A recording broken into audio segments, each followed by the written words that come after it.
श्लोक रोचक इसलिए है क्योंकि एक प्रकार से लिंक बड़ा सुंदर है। पिछले श्लोकों में भीष्मदेव जी ने कहा था कि, पिछले वाले में था ना 37 में, कि अपने प्रतिज्ञा को तोड़ करके मेरी प्रतिज्ञा को सत्य किए और रथ से कूद कर मेरे पास आए मुझे मारने के लिए। तो जो इस प्रकार से अपनी बात को रख नहीं रहा है, अन्याय करके, अन्याय भी कर रहे, भगवान बहुत बार अन्याय भी करके रथ की रक्षा करते थे अर्जुन की, तो ऐसे व्यक्ति में आप रति की प्रार्थना क्यों कर रहे हैं? मान लो कोई कहे, तो अब इस श्लोक के द्वारा, 29वें श्लोक के द्वारा, प्रथम स्कंद के 9वें अध्याय के 39वें श्लोक में कह रहे हैं कि नहीं, अन्याय के द्वारा भी जो अपने भक्त अर्जुन की रक्षा करने के लिए अत्यंत व्यग्र हैं, उन्हीं कृष्ण में मेरी रति हो। तो इस श्लोक को बोल रहे हैं। अब हम उसका श्लोक का ट्यून तो भूल गए, क्या कुछ याद आ रहा है? कान सुनाएंगे दिखाइए क्या है, याद आएगा तो बोलिए, बजाइए क्या है। मुझे तो टुन टुन क्या,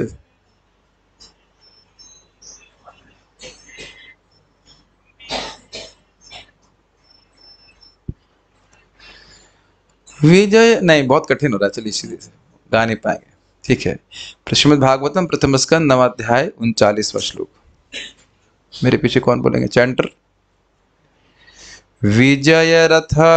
विजय रथ कुटुंब आततोत्रे, विजय रथ कुटुंब आततोत्रे, धृतः रश्मिनि तच्छ्रये क्षणीये, धृतः रश्मिनि तच्छ्रिये क्षणीये, भगवती रतिरस्तु मे मुमुर्षो, भगवती रतिरस्तु मे मुमुर्षो, यमिह निरक्ष्य हता गतः स्वरूपम्, यमिह निरक्ष्य हता गता स्वरूपम्। विजय रथ कुटुंब आततोत्रे, विजय रथ कुटुंब आततोत्रे, धृतः रश्मिनि तच्छ्रये क्षणीये, धृतः रश्मिनि तच्छ्रिये क्षणीये, भगवती रतिरस्तु मे मुमुर्षो, भगवती रतिरस्तु मे मुमुर्षो, यमिह निरीक्ष्य हता गतः स्वरूपम्, यमिह निरीक्ष्य हता गतः स्वरूपम्। विजय रथ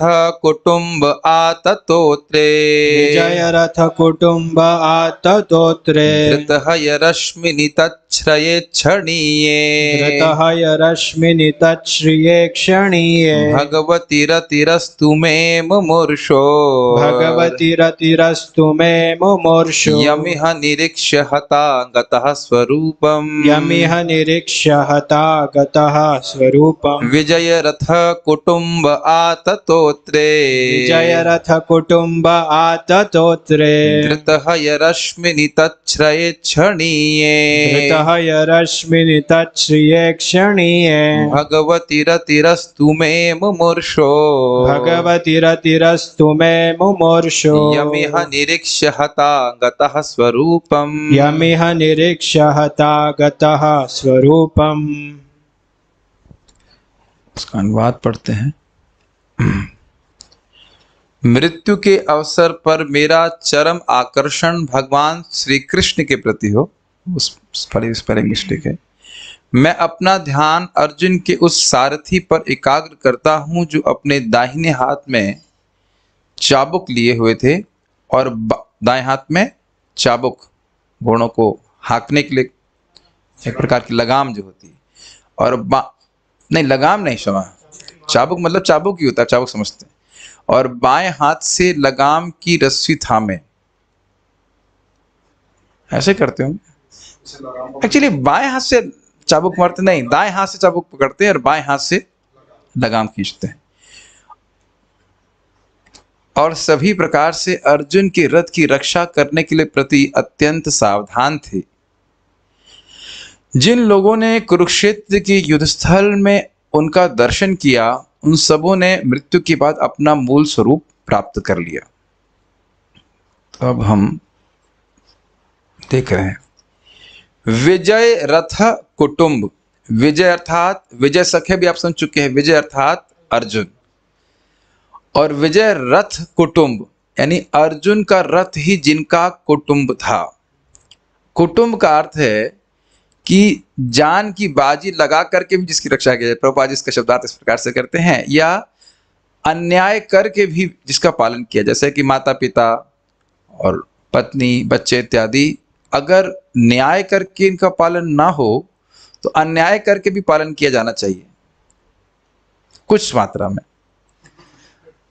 बहुत नहीं, किसी का गला काट के नहीं पालन करना चाहिए, किया जाए तो कोई दोष नहीं माना जाता है। तो कह रहे विजय रथ कुटुंब अर्थात अर्जुन से इतना प्रेम कर रहे हैं कि अर्जुन के रथ की रक्षा करने के लिए भगवान को अन्याय भी करना पड़े तो उनको कोई उसमें मतलब कोई दोष नहीं लग रहा है कि इसमें कुछ हमें करना पड़े। जैसे ये कथा तो खैर भीष्म पितामह के मृत्यु के बाद, मृत्यु नहीं, उनके धराशायी होने के बाद की है।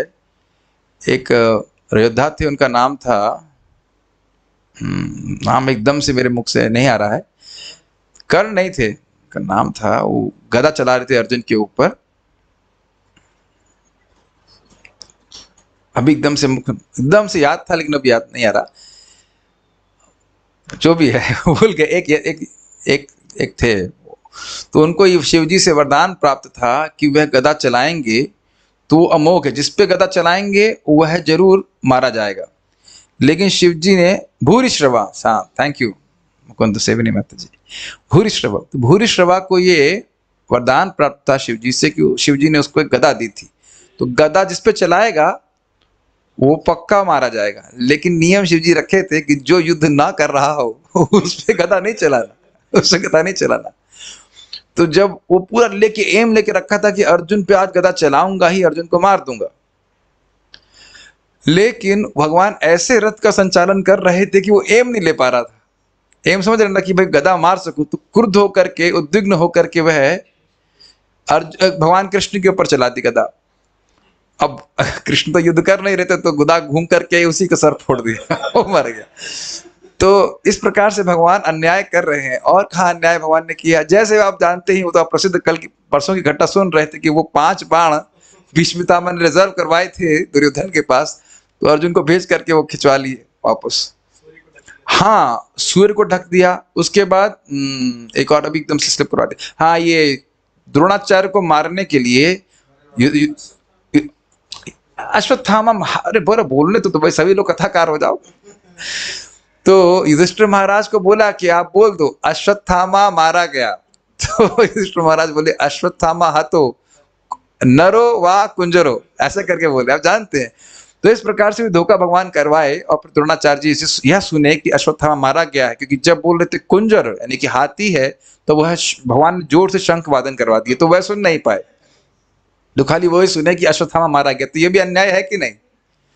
द्रोणाचार्य जी दुखी हो गए, उसके बाद अपना अस्त्र त्याग दिए, शस्त्र त्याग दिए और धृष्टद्युम्न आकर उनका गला काट देता है। तो इस प्रकार से हम देख रहे हैं कि भगवान अन्याय कर रहे हैं। और कहा अगर पूरा देखा जाए तो भगवान, देखा जाए तो न सिर्फ अर्जुन के रथ की बल्कि पूरे पांडवों की रक्षा कर रहे हैं। लेकिन यहाँ विशेष रूप से कह रहे हैं कि विजय रथ कुटुंब, इन्होंने देखा था किस प्रकार से अर्जुन के रथ का संचालन बड़ी व्यग्रता से भगवान कर रहे हैं, उसकी रक्षा कर रहे हैं, और उसके लिए यदि अन्याय भी करना पड़े तो भगवान का कोई हिचक नहीं है। हिचक कहना शब्द था, कोई इंग्लिश में कहते हैं रिजर्वेशन, संकोच नहीं, बिना संकोच के अन्याय कर रहे हैं। ठीक है, तो ये भगवान का अपने भक्त के प्रति प्रेम द्योतित करता है। और उनके सारथी सारथी के जो सुंदर स्वरूप है उसका वर्णन कर रहे हैं। आततोत्रे, आततोत्रे का अर्थ है उनके दाएं हाथ में चाबुक थी। तोत्र मतलब चाबुक, आत मतलब ग्रहण किया हुआ था। धृत हय रश्मनि, हय का अर्थ होता है घोड़े और रश्मनि का अर्थ होता है रस्सी, और धृत मतलब पकड़ना, अर्थात बाएं हाथ से भगवान ने घोड़ों को हाँकने की लगाम या रस्सी पकड़ी हुई थी। तत्श्रिय, तत्श्रिय दिख पा रहा है, तत्श्रिय इक्षणीय, तत्श्रिय का अर्थ होता है भगवान की वह सुंदरता, तत् मतलब भगवान की, उनकी वह सुंदरता, इक्षणीय मैंने जो देखी थी, ईक्षण मतलब देखना होता है। ऐसे भगवान में, भगवती मतलब ऐसे भगवान में, रति रस्तु में मुमुर्षुम, मैं मुमुर्षु अर्थात मैं अब जो अपना शरीर त्यागना चाहता हूँ, मरना चाहता हूँ, ऐसे मुझे भीष्म की ऐसे भगवान में रति हो। अब श्रीधर स्वामी कहते हैं भगवती मतलब अचिंत ऐश्वर्य से युक्त भगवान में क्या आशय है, उसको समझा रहे हैं। यम यह निरक्ष्य हता गतः स्वरूपम, जिनको यम यम मतलब जिन भगवान को यह मतलब इस युद्ध क्षेत्र में, अभी कहाँ पे है वो, कुरुक्षेत्र में, तो यह मतलब यहाँ हुआ ना, यह मतलब इस युद्ध क्षेत्र में, इसी युद्ध क्षेत्र में निरीक्ष, जिनको जिन भगवान को इस युद्ध क्षेत्र में निरीक्ष देख करके हता जो लोग मारे गए थे, गतः स्वरूपम वह अपने स्वरूप को प्राप्त की। इसमें थोड़ा मतभेद है, कहीं बोला गया है सायुज्य प्राप्त हुआ, कहीं कहते हैं स्वरूप स्वरूप प्राप्त हुआ। तो इसका जो मेरी समझावट है भी, जो स्मरण आ रहा है कि देखिए जिनका भगवान के प्रति प्रेम था उनको स्वरूप सिद्धि से प्राप्त हुई, और जिनका द्वेष भाव था उनको सायुज्य प्राप्त हुआ। ये एक जनरल स्टेटमेंट है। तो जी चक्रवर्ती बात कहते हैं सायुज्य प्राप्त हुआ, और सिद्ध स्वामी कहते हैं सारूप्य प्राप्त हुआ। तो सामान्य इसी प्रकार से बिठा लेते हैं अलग अलग भाव के अनुसार, लेकिन मुक्त सभी होगा ये समझ लेना होगा। अब इसमें एक समझने वाली बात यह है कि भगवान तो युद्ध के हर क्षेत्र में नहीं थे, वह तो केवल अर्जुन के साथ थे, और हर व्यक्ति अर्जुन के द्वारा तो मारा नहीं जा रहा था, हर व्यक्ति पांडवों के द्वारा भी नहीं मारा जा रहा था, है कि नहीं। आपस में सैनिक युद्ध कर रहे हैं तो एक सैनिक दूसरे सैनिक को भी मार सकता है, मारा ही होगा। तो ये नहीं, भगवान की यहाँ पे इसलिए शब्द है भगवती, उनका इतना अचिंत ऐश्वर्य था कि कोई व्यक्ति कुरुक्षेत्र में कहीं पे भी मरा उसको भगवान का दर्शन प्राप्त हुआ। ये बड़ा अद्भुत बात थी। हम लोग पहले भी सुन चुके हैं कि भगवान इतने सुंदर दिखते थे, योद्धा सामने आते अर्जुन के, भगवान को देखने लगते, इतनी देर में अर्जुन का तीर आता उनको मार देता, और फिर वह स्वरूप को प्राप्त हो जाते अपने। तो इस प्रकार से ये घटना वहाँ पे हुई थी, तो उसका स्मरण कर रहे हैं, और भगवान बड़े सुंदर लग रहे हैं इस प्रकार से। तो ये शब्द है सारथ्य शोभा का स्मरण कर रहे हैं, सारथी के रूप में भगवान जो है उसकी शोभा का स्मरण करके उसी रूप के स्मरण कर रहे हैं विष्णुदेव, उसी के प्रति आसक्त हैं। अन्वय देखिएगा, आप लोगों को अन्वय से कुछ सहायता होती है, या मुझे लगता है कि संस्कृत समझने में आसानी होती होगी। एकदम से मैं बताता हूं तो तुरंत हर बात धारण भी नहीं हो पाती है। विजय रथ अर्थात अर्जुन के रथ की, कुटुंबे रक्षा में सावधान रहने वाले, मतलब हर प्रकार से रक्षा, किसी भी प्रकार से रक्षा हो जाए रथ की, वह भगवान करते थे। आततोत्रे अपने दाहिने हाथ में अश्वों को हाँकने के लिए चाबुक धारण करने वाले, आत मतलब ग्रहण और तोत्रे मतलब चाबुक। धृत हय रश्मिनी तथा बाएं हाथ में घोड़ों की लगाम धारण करने वाले। ये समझ में आ रहा है, धृत मतलब पकड़ना, धृत व्रता होता है ना, व्रत को पकड़ के रखा हुआ है, उसी प्रकार से धृत। और हय का मतलब होता है घोड़े, और रश्मिनी मतलब रस्सी। प्रेम धृत क्या है, एक शब्द हम सुन चुके हैं, प्रेमा, केशव धृता तो है लेकिन दूसरा कुछ बोल रहे थे, धृतांगी पद्म। प्रेम रशनया धृतांग्री पद्म, प्रेम की रस्सी से भगवान के चरण कमल पकड़े जाते। तो धृत मतलब पकड़ा हुआ, ग्रहण किया हुआ, धारण किया हुआ। तत्श्रिया इक्षणीय दर्शनीय शोभा से संपन्न, दर्शनीय समझ रहे हैं, ईक्षण मतलब देखने लायक, और श्रिया मतलब उनका सौंदर्य। किस प्रकार का सौंदर्य, सारथी शोभा, सारथ्य शोभा वाला सौंदर्य, देखने ही लायक था। समझ रहे हैं, दाएं हाथ में चाबुक है, बाएं हाथ में लगाम है, और अपने मित्र के रथ को की रक्षा करने में व्यग्र हैं, ऐसे भगवान का सारथी स्वरूप बहुत ही दर्शनीय था। यह विष्णुदेव स्मरण कर रहा है। भगवती ऐसे श्री भगवान में मुमूर्षो मरणासन, जो मैं मरने की इच्छा रख रहा हूं यहाँ पे, मैं रतिरस्तु, मेरी रति हो। यमिह निरक्ष हता गतः स्वरूप में आसान है। इस कुरुक्षेत्र के युद्ध स्थल में जिनको देखते हुए मारे गए सबों ने अपने स्वरूप को प्राप्त किया था। एक बहुत और विशेष आ रही है, विजय रथ कुटुंब में, ये भी भीष्मदेव के धराशायी होने के बाद की ही बात है, लेकिन कंटेक्स्ट में आप समझ सकते हैं, और ये कथा सब जानते भी हैं, कि फिर स्मरण करेंगे कि कृष्ण का स्मरण होता है कि एक बार, ये घटना काफी लंबी है, कर्ण के पास एक, कर्ण के पास दो घटना सुनाना चाहता हूं। एक घटना ये है, कर्ण के पास एक शक्ति नाम का बाण था, और वह उसने अर्जुन के लिए रिजर्व किया हुआ था, और भगवान उसको घटोत्कच पे चलवा दिए। घटोत्कच, ये थोड़ा ये बहुत गंभीर बात है कि घटोत्कच पे क्यों चलवाए। उस दिन अर्जुन को दूर ले गए युद्ध क्षेत्र से, और घटोत्कच बहुत गंभीरता से युद्ध कर रहे थे, कोई उनको हरा नहीं पा रहा था।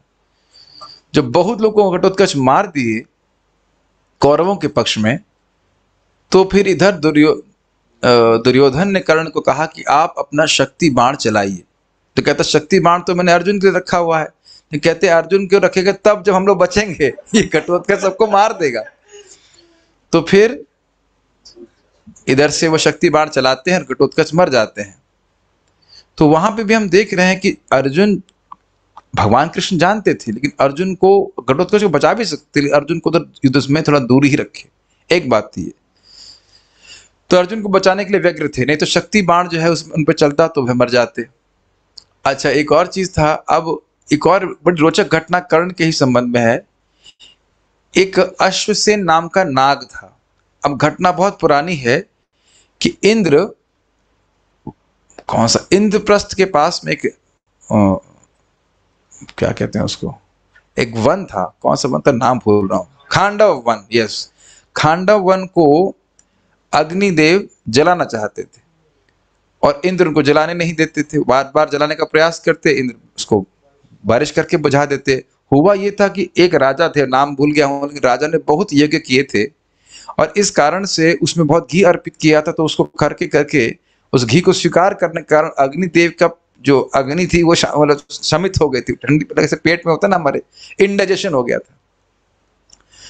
तो कुछ सूखी लकड़ी का आहार ग्रहण करना चाहते थे, तो वह संभव नहीं हो रहा था। इंद्र बार बार उसको बारिश करके बुझा देते। तो फिर अग्निदेव ब्राह्मण के रूप में भगवान कृष्ण और अर्जुन के पास आते हैं और फिर उनसे ये याचना करते हैं कि हमको इस प्रकार से, फिर बोलते हैं मैं अग्निदेव हूं, मैं चाहता हूं कि इस वन को मैं जला करके अपनी अग्नि को प्रज्वलित कर लूं। तो इंद्र, तब जब अर्जुन जो है वो, अर्जुन भगवान कृष्ण रहते हैं वहां पे, तो वो ऐसा व्यवस्था करते हैं कि एक बाणों का एक प्रकार का छाता सा, आवरण सा बन जाता है, तो अगर बारिश करते भी इंद्र तो पानी उसमें आ नहीं पाता। इस प्रकार से अर्जुन ने किया था। तो उसमें बहुत सारे जानवर इत्यादि थे, वो मर गए थे जल करके, हिंसक पशु। तो उसमें से एक नागिन की बेटी थी, सॉरी बेटा था, अश्वसेन कहना चाहिए, वो उस जंगल से निकल कर भाग गया, बाकी सारा परिवार उसका मारा गया था। तो अब वह अर्जुन से बदला लेना चाह रहा था। तो जब कर्ण अर्जुन से युद्ध कर रहे थे, तो अश्वसेन जो है सूक्ष्म रूप से एक बाण में प्रवेश कर गया और सूक्ष्म रूप से कर्ण को उन्होंने प्रार्थना करी, या प्रार्थना नहीं, क्षमा कीजिएगा, प्रेरणा दी कि वे उसका उपयोग करें, मेरा उपयोग हो रहा करके। तो कर्ण ने उस बाण को अनुसंधान करके मारा। तो अर्जुन नहीं जान रहे थे कि अगर ये छू भी गया तो मैं मर जाऊंगा। भगवान जान रहे थे, तो भगवान ने अपने पैरों से इतनी जोर से घोड़ों, मतलब जो रथ पे मारा, कि घोड़े के जो घुटने थे वो टिक गए नीचे। तो वह केवल अर्जुन के मुकुट को छू करके चला गया। तो देखिए भगवान सब जान रहे हैं और हर प्रकार से अर्जुन की रक्षा वह कर रहे हैं। तो हम इसी बोल रहे हैं, कुटुंब विजय रथ कुटुंब। एक और घटना याद आ रही है, जब पूरा युद्ध समाप्त हो गया तो भगवान हर दिन पहले उतरते और अर्जुन को उतारते, सारथी पहले उतरता है।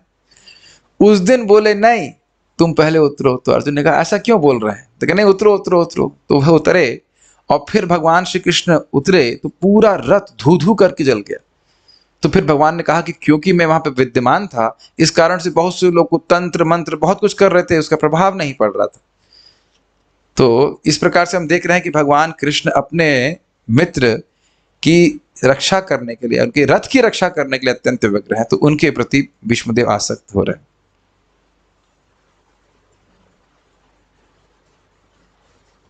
ओके, श्रीधरी, इस तरह से अन्यायों के द्वारा भी अपने भक्त की रक्षा करने में व्यग्र रहने वाले भगवान श्री कृष्ण में अपनी प्रीति की प्रार्थना करते हुए भीष्म जी विजय रथ इत्यादि कहते हैं। एक बात स्पष्ट हो रही कि अगर अन्याय करके भी कोई व्यक्ति किसी का पालन कर रहा है तो स्वाभाविक है कि इससे उसकी उस व्यक्ति के प्रति अत्यंत आसक्ति सूचित होती है। ये समझ पा रहे हैं या कुछ कठिनाई हो रही समझने में, है कि नहीं? अन्याय करके भी किसी का पालन किया जा रहा है तो आसक्त है, तभी तो अन्याय कर रहा है। वैसे तो खैर भगवान को पाप और पुण्य का कोई डर तो है नहीं, उन्हें कौन चैलेंज करने वाला है, लेकिन ये स्वाभाविक सी बात है। अर्जुन का एक नाम विजय था, उनका रथ ही श्री भगवान का कुटुंब है, जिसकी रक्षा सैकड़ों अकृत्यों से भगवान द्वारा रक्ष है। कहने का अर्थ यह है कि भले ही बाहर के लोग भगवान को अन्यायी कहें, चीटर कहें, भगवान को इसकी कोई चिंता नहीं है, उनके भक्त की रक्षा हो जानी चाहिए, यह उनका मुख्य प्रयोजन है। ये बहुत बड़ी बात है, इज इट नॉट? और कई बार लोग भगवान कृष्ण पे जो भक्त नहीं है वह इस प्रकार का आक्षेप करते हैं कि वह तो चीटिंग करते थे, पॉलिटिक्स किए थे, इत्यादि इत्यादि सब। तथा वे चाबुक धारण किए हुए, तोत्र चाबुक का नाम है आततोत्रे, तथा वे अश्वों की लगाम को धारण करने वाले हैं, धृतहय रश्मिनी। उन श्री भगवान के सारथी रूप की शोभा भी दर्शनीय थी, तच्छ्रय इच्छणीय। अब ये बड़ी सुंदर बात है। देखिए, कोई व्यक्ति ड्राइवर बन जाए, ड्राइवर ही नहीं इक्का चलाना वाले हो जाए, उसको देखने में क्या शोभा होगी। आप लोग देखते होंगे कभी लोग बैलगाड़ी हाँक के लाते हैं, तभी नहीं कहते तच्छ्रय इच्छणीय, उसकी शोभा तो देखने वाली थी। या घोड़ा चलाने वाले की कोई विशेष शोभा तो आप नहीं मानते हो। लेकिन फिर वही न्याय, सुंदरे किम असुंदरम। भगवान के हाथ में अगर घोड़े की लगाम भी है तो भी वह सुंदर लगते हैं।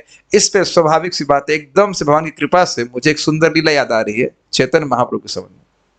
चैतन्य महाप्रभु रंगनाथ जी के मंदिर में थे, सेम यही लीला, और एक ब्राह्मण था, उसका नाम था वासुदेव, और वह भगवत गीता को पारायण करता, लेकिन उसके पारायण में बहुत सारे दोष होते, तो वह बाकी जो ब्राह्मण थे उस पर हंसता करते थे।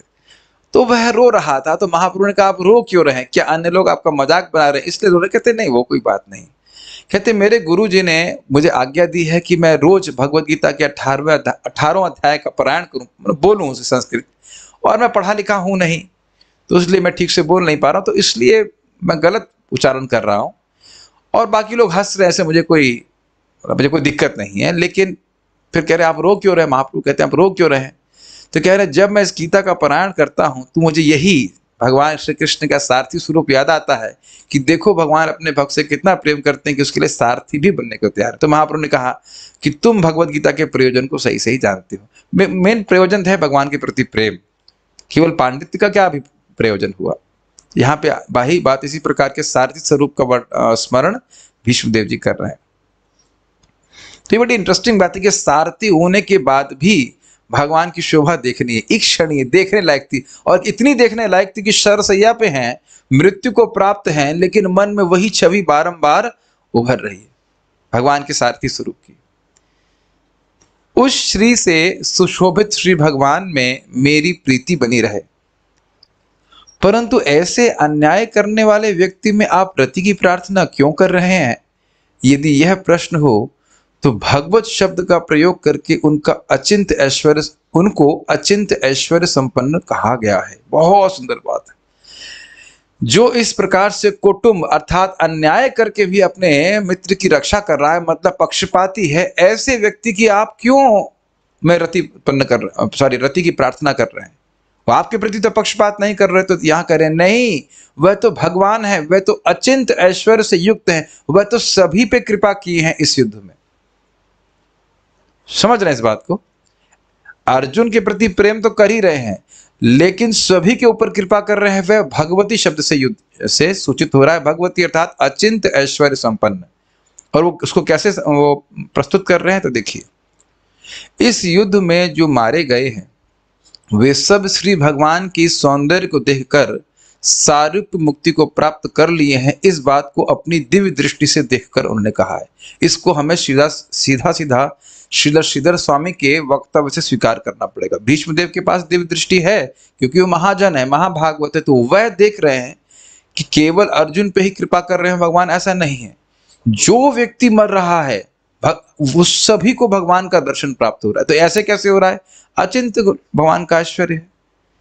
अचिंत मतलब हमारी भौतिक बुद्धि से समझ में आने वाला नहीं है, लेकिन भगवान ने योजना बनाई थी, हम पहले भी चर्चा कर चुके हैं, योजना बनाई कि ये सब लोग जो इस युद्ध में मरेंगे उन सब को मेरा दर्शन प्राप्त होगा और सब वह मेरे धाम की प्राप्ति करेंगे। ये समझ में आ रहा है कि आप अन्याय करने वाले कृष्ण की पूजा में रति क्यों कर रहे हैं? क्योंकि नहीं, अन्याय वो कर नहीं रहे हैं, बाह्य रूप से लग रहा है, लेकिन वस्तुतः वह सभी पे कृपा कर रहे हैं। ये रहस्य समझ पा रहे हैं? काफी इंटरेस्टिंग पॉइंट है श्लोक का। ये भगवती शब्द की व्याख्या हो रही है, यह उसका महत्व हम समझ पा रहे हैं। सारार्थ दर्शनी।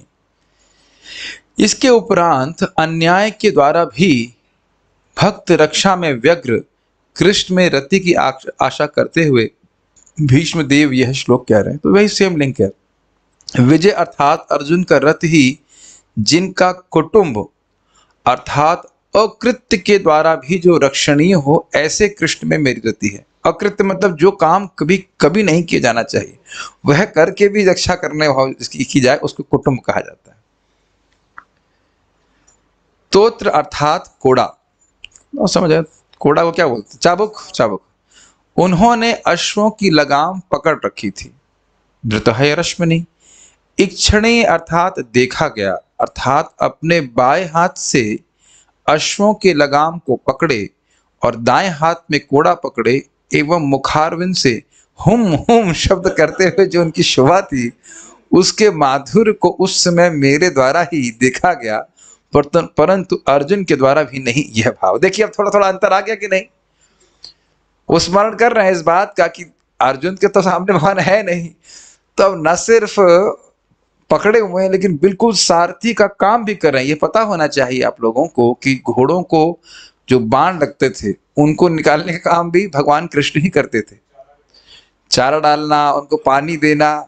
सारथी बने हैं तो ये नहीं कह रहे कि आधा काम हम करें बाकी काम कोई और करेगा। सारथी बने हैं तो पूरा सारथी बने हैं, उसमें कोई शर्म नहीं आ रही है कि अरे चारा कोई और दे, बाण को और निकाले। यहाँ तक कि घोड़ों के घावों को उस पर जो दवाई लगाती है, मरहम लगाते हैं, वह कार्य भी कृष्ण ही कर रहे हैं। तो यह बड़ा अच्छा लग रहा है। हम बोले हूँ चलो चलो चलो ऐसे कह के कुछ बोल रहे हैं मुख से। तो वह शोभा जो थी, उसका जो मधुरता थी, उसको भीष्मदेव ने आस्वादन किया था। अर्जुन ने भी नहीं किया था क्योंकि अर्जुन तो पीछे थे। इसको बोलते बोलते एकदम ऐसा लग रहा ना कि भीष्मदेव जी के सामने बैठे हैं कृष्ण से करके। मेरा उन कृष्ण के प्रति प्रेम हो, अर्थात कितना अपने भक्त के द्वारा, भक्त के प्रेम के द्वारा वह उसके परवश हो जाते हैं। ये बात कहने की बहुत ध्यान से सुनिए, अभी बोलने वाले हैं। मुमुर्षुः अर्थात मेरी अब देह त्यागने की इच्छा है, क्योंकि मृत्यु के पश्चात मैं निरंतर उस माधुर्य को देखूंगा। यदि मैं संजीवित कर दिया गया, मतलब वापस जीवित हो गया, तो उस रूप को मैं कैसे देख सकूंगा? अब तो दोबारा युद्ध होगा नहीं इस प्रकार का। एकदम बहुत ही सुंदर टीका है। क्योंकि भगवान इस पृथ्वी पर अपनी लीलाओं की समाप्ति कर रहे हैं। भीष्म यह नहीं कहते कि मैं मर रहा हूं, अपितु मैं मरना चाहता हूं। वे जब चाहे मर सकते थे और अब उन्होंने कृष्ण की लीलाओं में साक्षात भाग लेने का लोभ विकसित कर लिया था। इससे यह स्पष्ट है कि युद्ध लीलाएं भी नित्य हैं, तो फिर दूसरी लीलाओं का तो कहना ही क्या।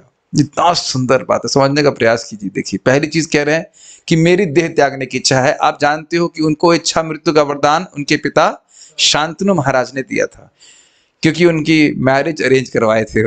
ठीक है। किससे करवाए थे? सत्यवती से करवाए थे। ठीक।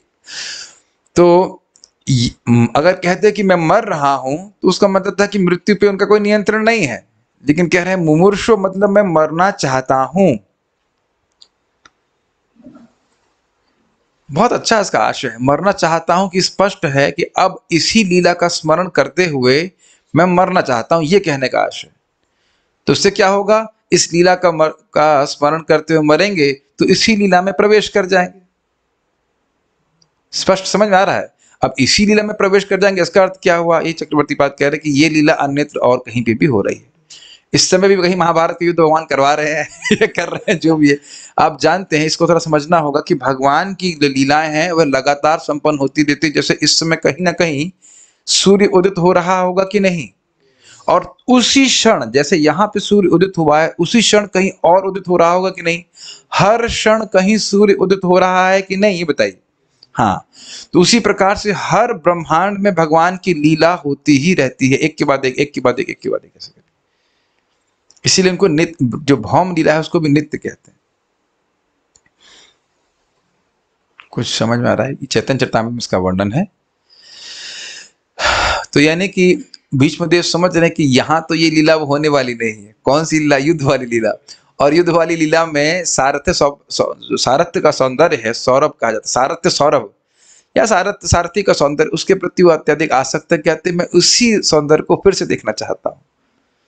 तो इसलिए कहते अब मैं शरीर त्यागना चाहता हूँ, भगवान कृष्ण मेरे सामने, अब मैं शरीर त्यागना चाहता हूँ और उसी लीला में प्रवेश करना चाहता हूँ। दोबारा जीवित हो गया तो भगवान वो लीला दोबारा नहीं करने वाले। तो ये सब बातें हैं बड़ी रहस्यमय।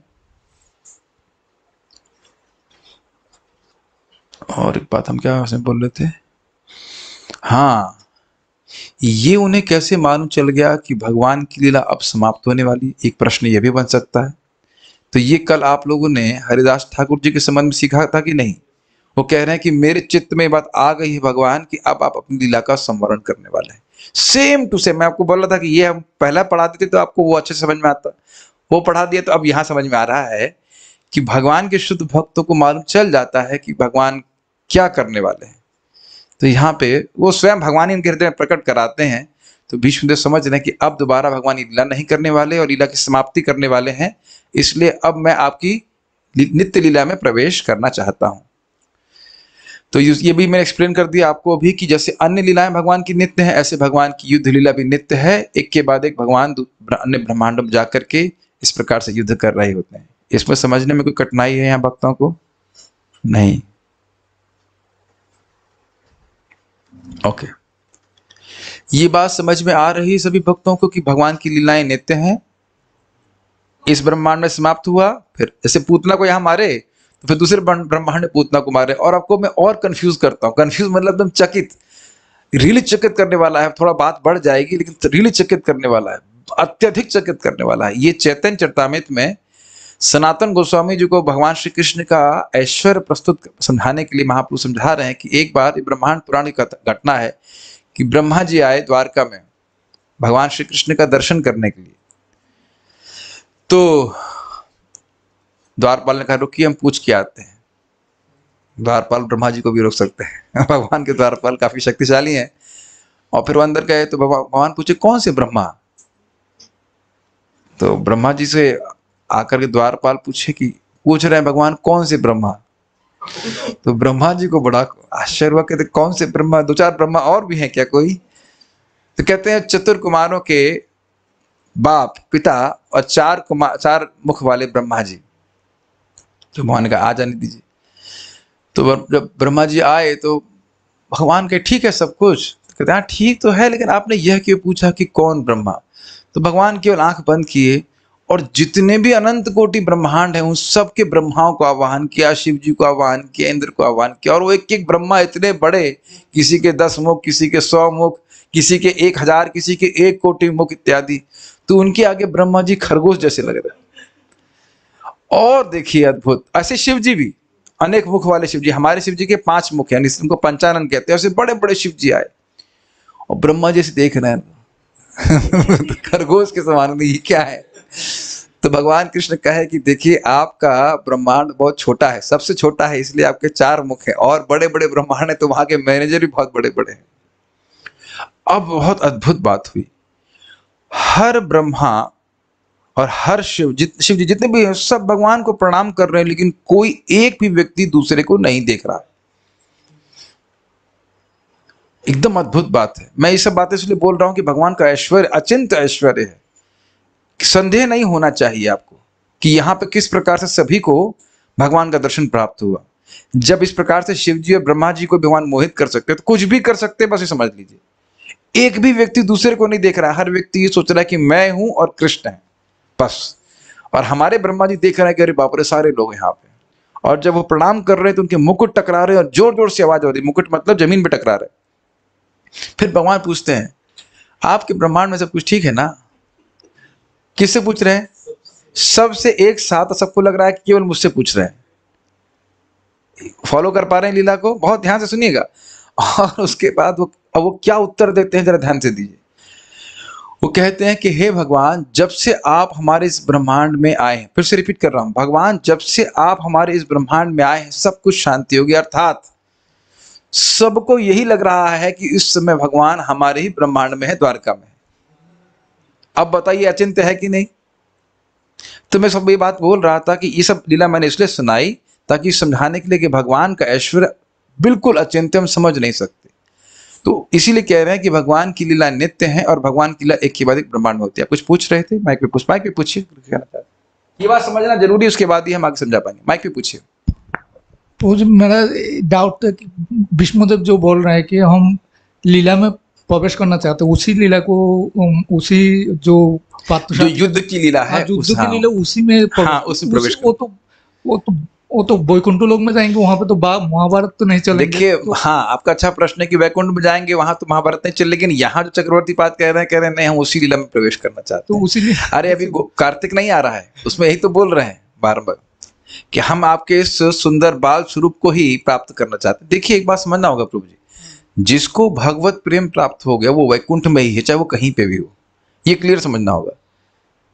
जिसको भगवत प्रेम प्राप्त हो गया, ये बहुत सूक्ष्म पॉइंट है जो आपने पूछा है, उनकी आसक्ति भगवान के स्वरूप में ही है। और समझ रहे हो, युद्ध के स्वरूप में। अब वैकुंठ जाने के लिए अलग से प्रयास करने की जरूरत नहीं, जिसको भगवान का प्रेम प्राप्त हो गया वो तो अपने आप ही भगवान के पास चला जाएगा। लेकिन ये प्रश्न अच्छा है कि भाई वैकुंठ में तो युद्ध होता नहीं है युद्ध तो वहां कोई करने का प्रश्न नहीं। तो यहाँ विशेष रूप से हम देख रहे हैं, जितना लिखा उतना हम स्वीकार करेंगे कि इन नित्य लीलाओं में जहां भगवान युद्ध कर रहे हैं, सारथी बन रहे हैं, उसमें भी विष्णुदेव प्रवेश करना चाहिए। स्वीकार करने में क्या दिक्कत है, लिखा तो स्वीकार कर लीजिए, है कि नहीं? क्योंकि ये लीलाएं भी नित्य हैं। ऐसा नहीं कि कहीं जाएंगे तो कृष्ण का संग प्राप्त नहीं होगा। मेन बात तो देखिए कृष्ण के संग की प्राप्ति है, कृष्ण से प्रेम है, कृष्ण का संग प्राप्त है, तो वो जगत वैकुंठ ही है। Is it not? आप यहीं पास में ही प्रबोधानंद सरस्वती जी की समाधि क्या बोलते हैं, विश्व पूर्ण सुख आए थे, विश्व पूर्ण सुख है, कोई दिक्कत ही नहीं। भगवत प्रेम जिसको प्राप्त है उसके लिए कोई कठिनाई नहीं। यह सत्य है कि आपकी मेरी सारथ्य लीला के प्रति अति आसक्ति है और आप अपने प्रत्येक श्लोक में उसका आस्वादन करते हैं एवं वाणी से कहते भी हैं। ये मतलब भगवान कृष्ण मानो भीष्मदेव से कहें कि बात सत्य है कि आपकी मेरी सारथ्य लीला के प्रति अति आसक्ति है और आपने प्रत्येक श्लोक में जितने भी अपने प्रार्थनाएं करी उसमें बार बार सारथी स्वरूप का गुणगान किया है। कभी युद्ध कर रहे हैं, कभी वो बाण मार रहे हैं, वो उसी रूप का स्मरण कर रहे हैं एवं वाणी से भी कहते हैं। आप उस लीला में मेरे प्रति प्रेम की प्रार्थना करते हैं, किंतु मृत्यु के बाद आपका क्या प्रमाण है कि आप इस लीला को प्राप्त करेंगे? मान रहा हूं कि आप इसमें आसक्त है, सब कुछ ठीक है, तो उस पर भीष्मदेव कहते हैं, एक प्रसिद्ध कहावत है कि मरणे या मति ही सा गति। मरते समय जो मति होती, जैसी मति हो वैसी गति हो जाती है। बहुत इजीली समझ में आ जाएगा। मरण काल में आप जिसका भी विचार करें आप उसे प्राप्त करते हैं। यम यम वापि स्मरण भावम त्यजते अंत कलेवरम तम तमैवेति कौन्तेया सदा तद भाव भाविता। यम यम वापि स्मरण भावम त्यजते अंत कलेवरम। अंत समय में कलेवर को त्यागते हुए जैसा जैसा व्यक्ति का भाव होता है, इसका स्मरण करता है, वही उसकी प्राप्ति होती है। वर्तमान में आपका दर्शन ही परम प्रमाण है। वर्तमान मतलब मैं अब शरीर त्याग रहा हूं और आप मेरे सामने विद्यमान हैं और मेरा आसक्ति आपके सुंदर रूप के प्रति है, तो स्वाभाविक है कि मैं उस लीला में प्रवेश करूंगा।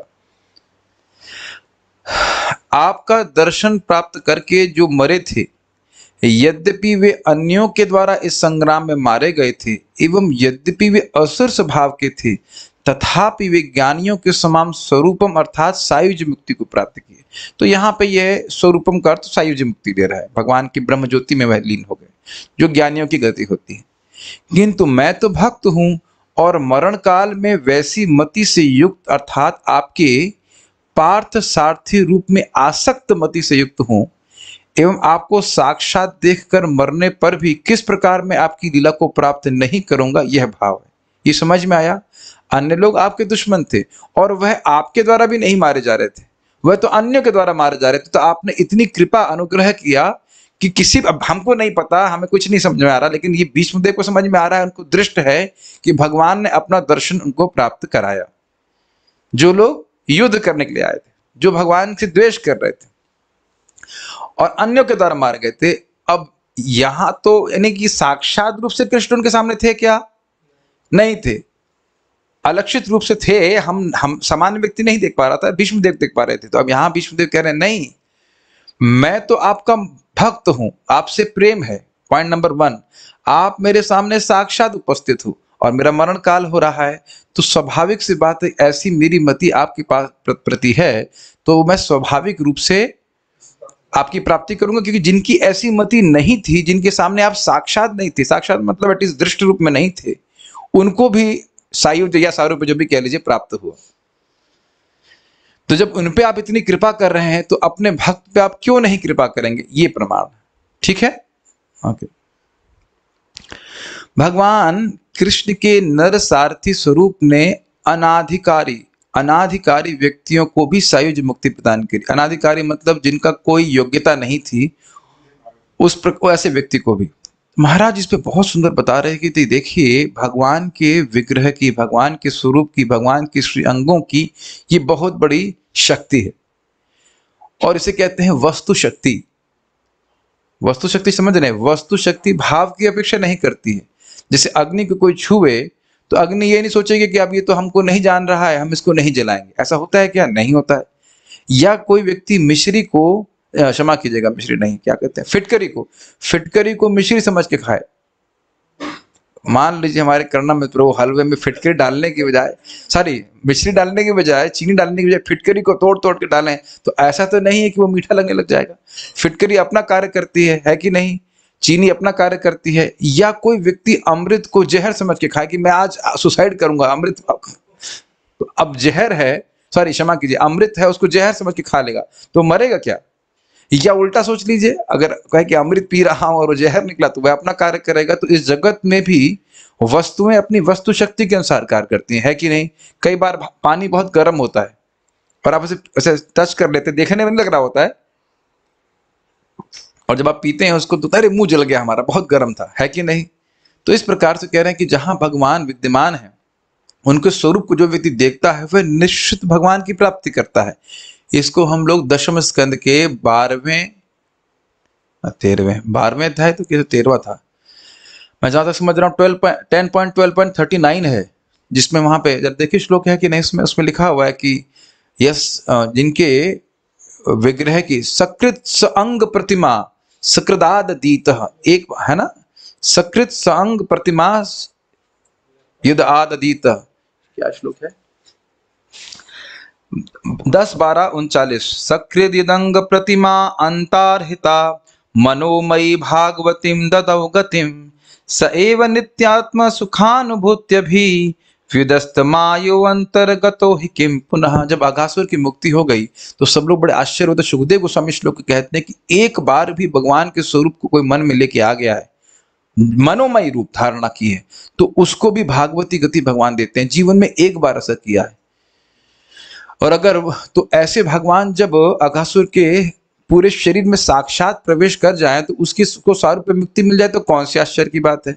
तो सोच लीजिए कि कम से कम मंगल आरती में आकर के भगवान का दर्शन करना कितना लाभकारी है। परम पूज्य जयपता का हमारे सामने बहुत सुंदर बोलते हैं कि हमको पता नहीं है कि हम दूसरों पे कितनी बड़ी कृपा कर रहे हैं। इस सुंदर मंदिर खोल करके सुंदर सुंदर भगवान के विग्रह का श्रृंगार करते हैं। कितने सारे भक्त भी नहीं कहना चाहिए, कितने लोग, कितने आगंतुक कह लीजिए, भक्त है, श्रद्धा तो कुछ है ही, वो आकर के देख रहा है, क्या किसी भाव से कृष्ण को देख रहा है, लेकिन भगवान तो अपनी तरफ से अनुग्रह करेंगे। भगवान इसलिए बड़े विलक्षण व्यक्ति हैं, इसीलिए बच्चों को भी मंगल आरती नहीं लाना चाहिए। बच्चों को कभी नहीं लाना चाहिए, बच्चा भगवान के पास चला जाएगा, है ना? प्रभु जी इतनी मुश्किल से तुम आते हैं और आप डांट लगाते हो, तो नाम तो नहीं रख रहे ना, रिकॉर्डिंग में तो नहीं आएगा ना। कम से कम अगर नहीं हो तो कम से कम उठा करके जूम पे ही दिखा दे, नेट पे दिखा दे, किसी तरह भगवान के रूप का दर्शन होना चाहिए। देखिए होता क्या है कि जब हम शास्त्र को नहीं सुनते, या ऐसे मैं कहूंगा बारंबार नहीं सुनते, तो तुरंत लगता है कि हाँ मंगल आरती में मैं क्यों खड़ा हूं। जो नहीं आप लोग तो आते ही हैं, सुबह उठ जाते देखते हैं, जो नहीं उठ रहा है, नहीं देख रहा है, उसका कारण क्या है?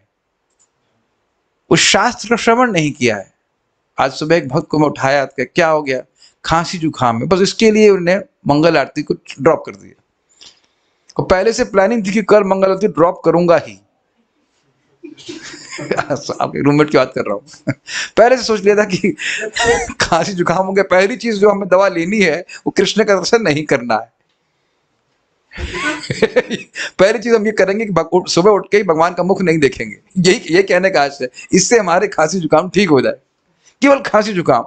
एक दिन मैं 2-3 दिन पहले मैं थोड़ा सा वीकनेस अनुभव कर रहा था, मैं महाराज जी को लिख दिया महाराज आज मैं नहीं आ पाऊंगा। फिर एकदम से मुझे परम पूज्य गोपाल कृष्ण महाराज का स्मरण हुआ, क्योंकि उस समय वृंदावन में आए थे, और मुझे एकदम से याद आ कि नहीं महाराज का स्वास्थ्य बहुत खराब है, फिर भी महाराज अभी ऑल्टर पे होंगे।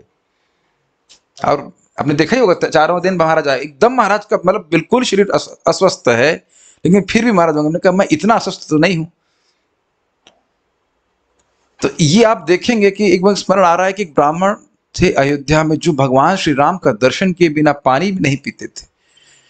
तो एक बार भगवान श्री राम चले गए तो कई दिन तक वह इस प्रकार से फास्टिंग करते रहे। तो फिर भगवान बड़े प्रेम से आकर के उनको अपना विग्रह प्रदान किया कि मान लीजिए मैं नहीं हूं तो मेरे विग्रह का दर्शन करके आप पानी पी मतलब जीवन धारण कर सकते। इस प्रकार से भगवान का भक्तों के प्रति आसक्ति है। कल भी हम सुन रहे थे कि ईश्वर दर्शन, हम इतने क्या अधिक योग्य हो गए हैं, महाप्रभु जगन्नाथ जी का दर्शन करने जा रहे हैं और रोज जा रहे हैं। तो इस प्रकार से समझना चाहिए कि भगवान के अंगों को देखने की बहुत महिमा, जैसे कि हम यहाँ पे सीख रहे हैं। भागवत तो है ही, लेकिन हमारे लिए कितना शिक्षा की बात है ये समझना चाहिए। ठीक है, तो कम से कम सभी भक्त लोग प्रयास करेंगे कि प्रेम से उत्साह से खुद से भगवान की मंगल आरती का दर्शन तो कम से कम जाओ। दिन में फिर काम शुरू हो जाता है, हम नहीं जा पाते। प्रभु जी हम अपने घर में फोटो रख सकते हैं, इससे अधिक नहीं कर सकते। जब मेरी आंख खुलेगी कृष्ण मेरे सामने होंगे, तो वो भी ठीक है, वो भी ठीक है। लेकिन एक भक्त तो बहुत अच्छी बात बोल रहे हैं, कभी आप सबने सोचा नहीं कि मंगल आरती का दर्शन विशेष क्यों लगता है? तो एक भक्त बड़ा अच्छा बोले, कृष्ण ये देखते हैं कि हमने उनके लिए क्या त्यागा है, तो सुबह की प्रिय नींद त्याग करके वो आते हैं, तो कृष्ण भी विशेष रूप से आदान प्रदान करते हैं, विशेष आनंद देते हैं। देखिए हो क्या रहा है कि जब हम शाम को कथा श्रवण करते हैं तो कुछ अपनी भक्ति करने के लिए कुछ प्रेरणादायक बात मालूम चल जाती। तो मैं खाली ये बोल रहा हूं कि जब आगासुर मुक्त हो गया, भगवान से युद्ध करने वाले मुक्त हो गए, तो यदि आप भगवान के विग्रह का दर्शन करने जाते हैं मंदिर में, और आजकल तुम्हें सुविधा हो गई, जूम पे भी दर्शन कर सकते हैं और कहीं का भी कर सकते हैं, मायापुर का कहीं का भी, तो क्या भगवान इस सबके क्या कह सकते हैं प्रयास से देख करके प्रसन्न नहीं होंगे? और मेन बात और भी है कि हम भगवान को देख रहे हैं, उससे ज्यादा महत्वपूर्ण बात है कि भगवान हमको देख रहे हैं। ये बहुत महत्वपूर्ण बात है। मंदिर में भी जा करके भगवान से दृष्टि के अलग नहीं होना चाहिए। कुछ लोग अंधकार में चले जाते हैं, सूर्य के सामने आने के बाद भी अंधकार में जाना पसंद करते हैं, मंदिर के ऐसे कोने में छुप जाएंगे जहां भगवान देख ही ना पाए। तो भगवान के सामने रहना चाहिए। ठीक है, ठीक है। तात्पर्य, भगवान का शुद्ध भक्त निरंतर अपने हृदय में भगवान की उपस्थिति का दर्शन करता है, क्योंकि प्रेममय सेवा के द्वारा भगवान से वह दिव्य रूप से संबंधित रहता है। प्रेमांजन छुरित भक्ति विलोचनेना संतः सदैव हृदयेषु विलोकयन्ति। श्लोक तो आप कई बार सुने, कभी सोचते नहीं कि कब वो स्थिति आएगी कि भगवान का प्रेम प्राप्त हो जाए और हृदय में लगातार भगवान का टेलीविजन ऑन रहे। तो ये होता है।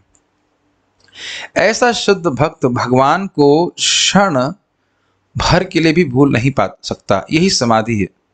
हाँ, मुझे याद आ रहा था कि महाराज बता रहे थे कि गोपीगण योगाभ्यास करते हैं कृष्ण को भूलने के लिए, कृष्ण भूले नहीं जाते, एकदम फिक्स है उनकी मूर्ति भगवान की उनके हृदय में। क्या तो स्थिति, वो सोचते कुछ तो करें कि भाई हृदय कृष्ण की थोड़ी विस्मृति हो तो घर का कुछ काम कर पाएंगे। कितना अद्भुत राग होगा भगवान के प्रति, राग है कहना चाहिए। योगी अपनी इंद्रियों को अन्य समस्त व्यापारों से हटाकर परमात्मा में एकाग्र करने का प्रयास करता है और इस तरह अंततो गत्वा वह समाधि प्राप्त करता है। सुबह भी हम इस बात की चर्चा कर रहे थे, बाह्य स्पर्शन बहिकृत्वा, बाह्य के जितने भी इंद्रिय विषय हैं उनकी स्मरण को वह हटाता है अपने चित्त से और भगवान में लगाने का प्रयास करता है। लेकिन भक्त तो भगवान के साकार रूप के साथ साथ उनके नाम, यश, लीलाओं आदि का निरंतर स्मरण करते हुए सहज ही समाधि प्राप्त कर लेता है। ये समझ रहे हैं इसका अर्थ? देखिए, जिससे प्रेम होता है उसका स्मरण करने के लिए आपको अभ्यास की आवश्यकता नहीं है, आप चलते फिरते भी उसका स्मरण करते हैं। कभी आप देख रहे हैं कि हर क्षण हम किसी ना किसी का स्मरण कर रहे होते हैं? ये सोचने वाली बात है कि नहीं?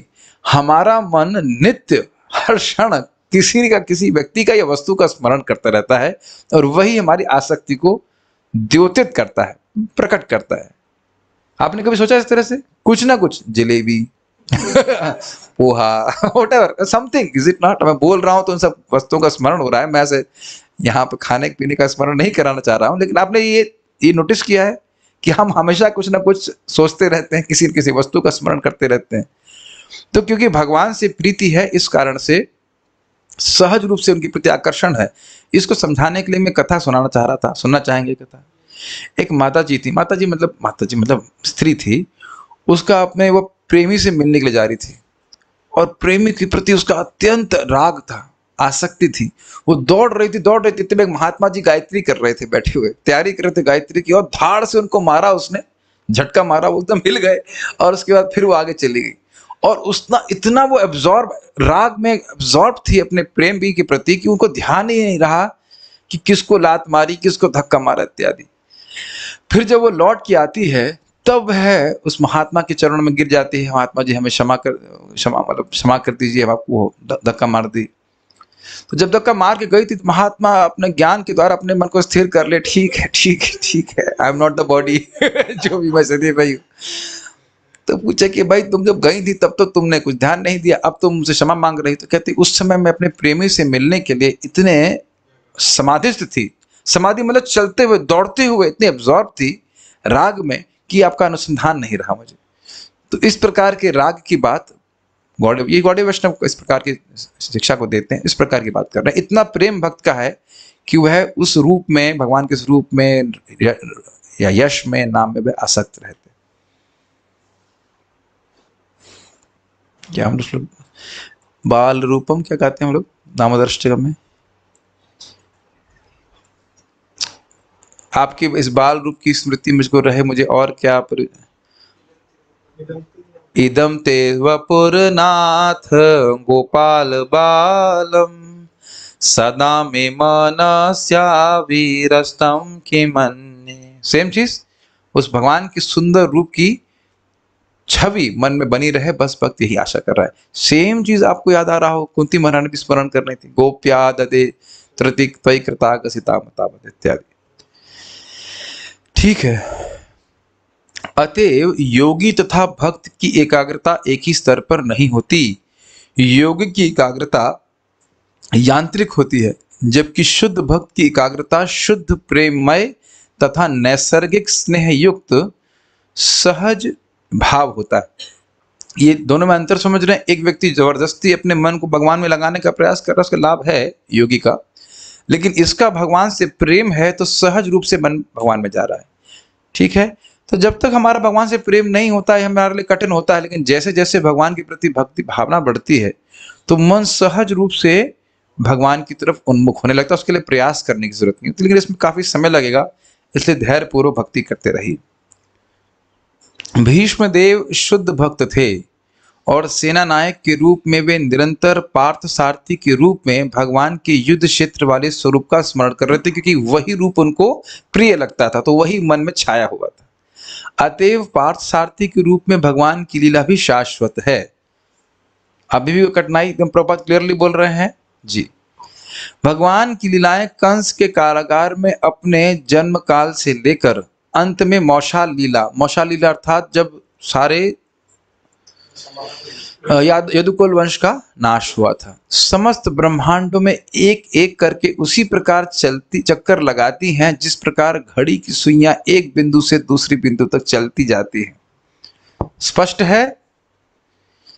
एक टिक टिक टिक टिक टिक, इस प्रकार से घड़ी की जो सुई टिक टिक टिक टिक कर रही है, तो उसी प्रकार से भगवान की लीला एक यहां समाप्त हुई और दूसरी शुरू हुई। पूतना को यहां मारे, फिर दूसरे ब्रह्मांड में पूतना को मार रहे हैं, फिर तीसरे ब्रह्मांड में मार रहे हैं।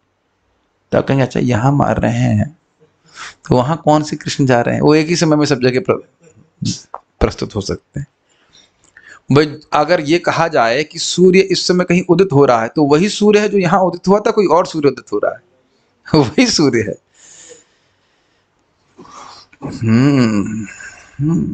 समझ तो नहीं आ रहा है? समझने की जरूरत नहीं है, भगवान का ऐश्वर्य अचिंत है, आप वही समझ सकते हैं। ये बताइए एक बार हरे कृष्णा बोली सब लोग। हरे कृष्णा कृष्णा कृष्णा हरे हरे, हरे राम राम राम हरे हरे। तो क्या भगवान एक ही समय में नाम के रूप में सभी के जीवन में नहीं प्रकट हो रहे? तो इस प्रकार से भगवान को विस्तारित करने में अपना कोई कठिनाई थोड़ी ना है। ये एग्जाम्पल, ये पॉइंट समझ में आ रहा है? जैसे सूर्य हर क्षण कहीं ना कहीं उदित हो रहा होता है, ऐसे भगवान हर ब्रह्मांड में कहीं ना कहीं उदित हो रहा है। अब इस पे एक भक्त ने प्रश्न किया, मुझे लगता है वो इंजीनियर ही रहा होगा। इंजीनियर लोग ऐसे प्रश्न करते हैं कि प्रभु जी, आप कह रहे हो कि ब्रह्मांड में लीला नित्य है, लेकिन जब महाविष्णु सांस अंदर खींच लेते हैं तब तो सारे ब्रह्मांड अंदर चले गए, तब लीला नित्य कैसे है? तो भाई इतनी बुद्धि लगाने की कोई जरूरत नहीं है। अब ऐसे समझ लीजिए कि जब तक ब्रह्मांड है तब तो भगवान की लीला चलती रहती है। कब क्या उसका उत्तर दिया जाए?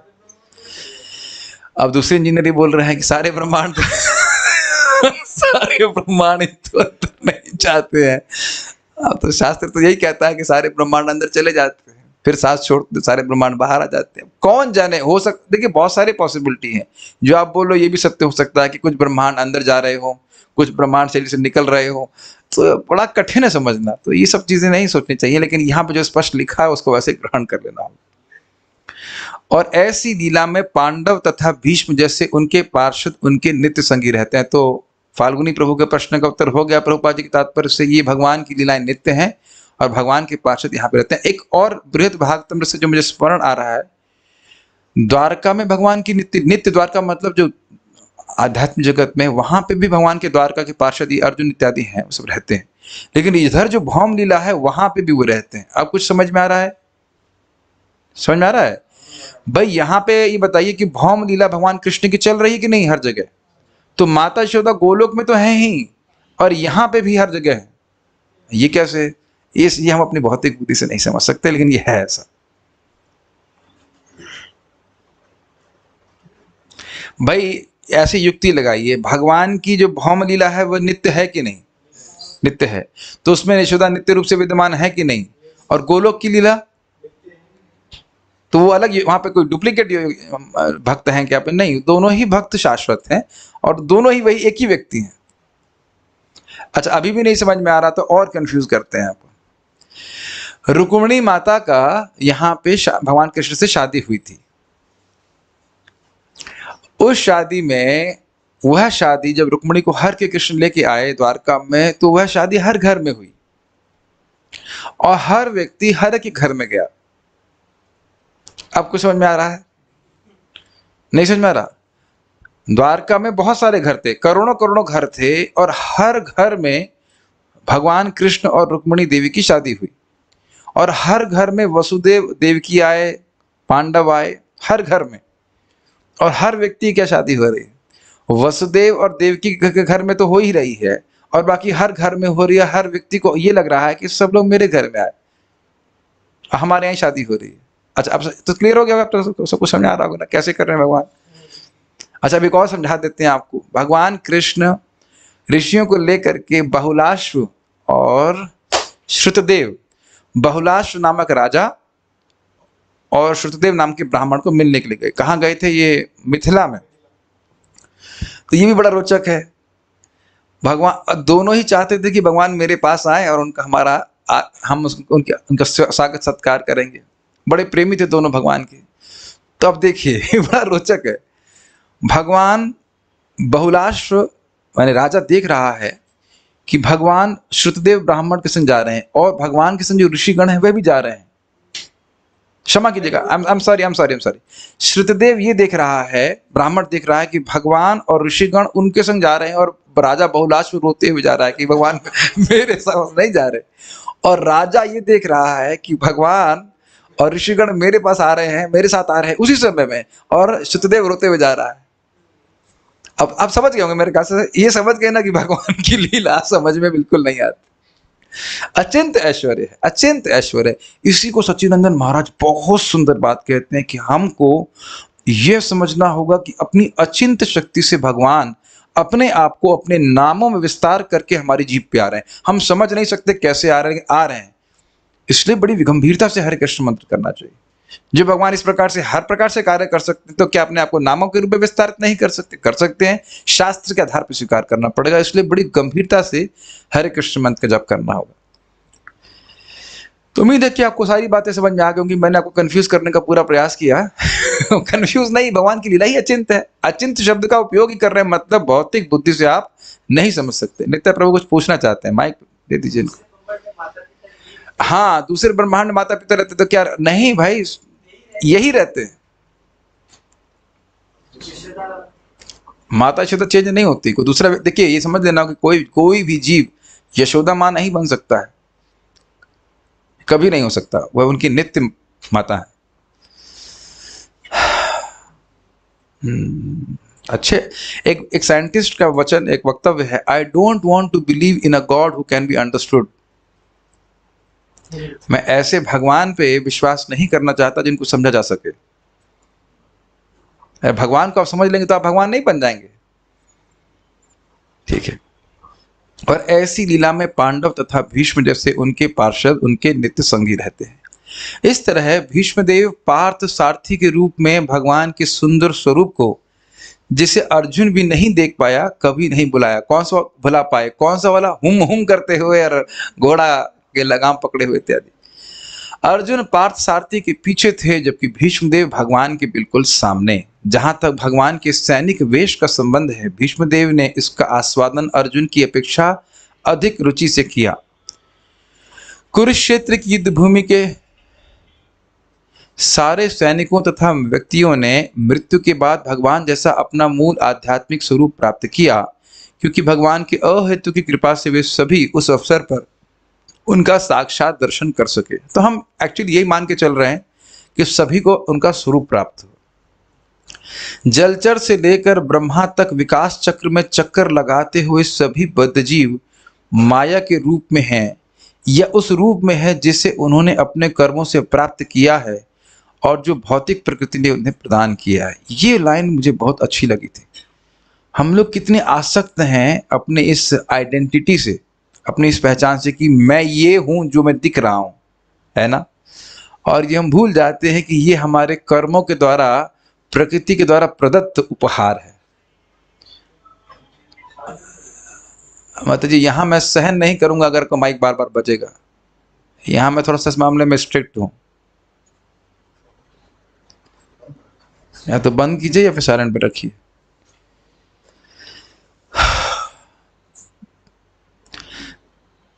एक भक्त बहुत अच्छा बोल रहे थे, बहुत गंभीर भक्त। वो कह रहे थे कि सीनियर भक्त बोल रहे थे कि मुझे ये नहीं पता है कि मैं कहाँ हूं और मैं कौन हूं। कितना हम लोग कंफर्टेबल है ना अपनी स्थिति में। कभी सोचा है हमने? हमको ये नहीं पता है कि हम हैं कहाँ, और हमको ये भी नहीं पता है कि हम हैं कौन। और इसी के आधार पर इस अज्ञान में ही बारंबार जीवन बिताते जा रहे हैं। जिस दिन ये नींद टूटेगी तब अपने अज्ञान को आप सोच कर रोएंगे। बारंबार उदाहरण को मैं दे रहा हूं कि हम स्वप्न देखते हैं और स्वप्न में क्या क्या वस्तु देखते रहते हैं, और जब वो स्वप्न टूटता है तब कितना झटका लगता है। जब यहाँ पे बोला जाता है कि भक्ति को प्राथमिकता दीजिए, तब लोगों को बहुत शौक लगता है कि केवल भक्ति ही करें और इतने महत्वपूर्ण कार्य ना करें, है कि नहीं। तुमको इसीलिए पढ़ाई लिखा MSc कराए कि तुम ब्रह्मचारी बन जाओ। ये सारे के सारे स्वप्नादेश हैं। एक व्यक्ति सो रहा है और सोते हुए आपको कुछ बोल रहा है। मेरी बातें समझ में आ रही हैं?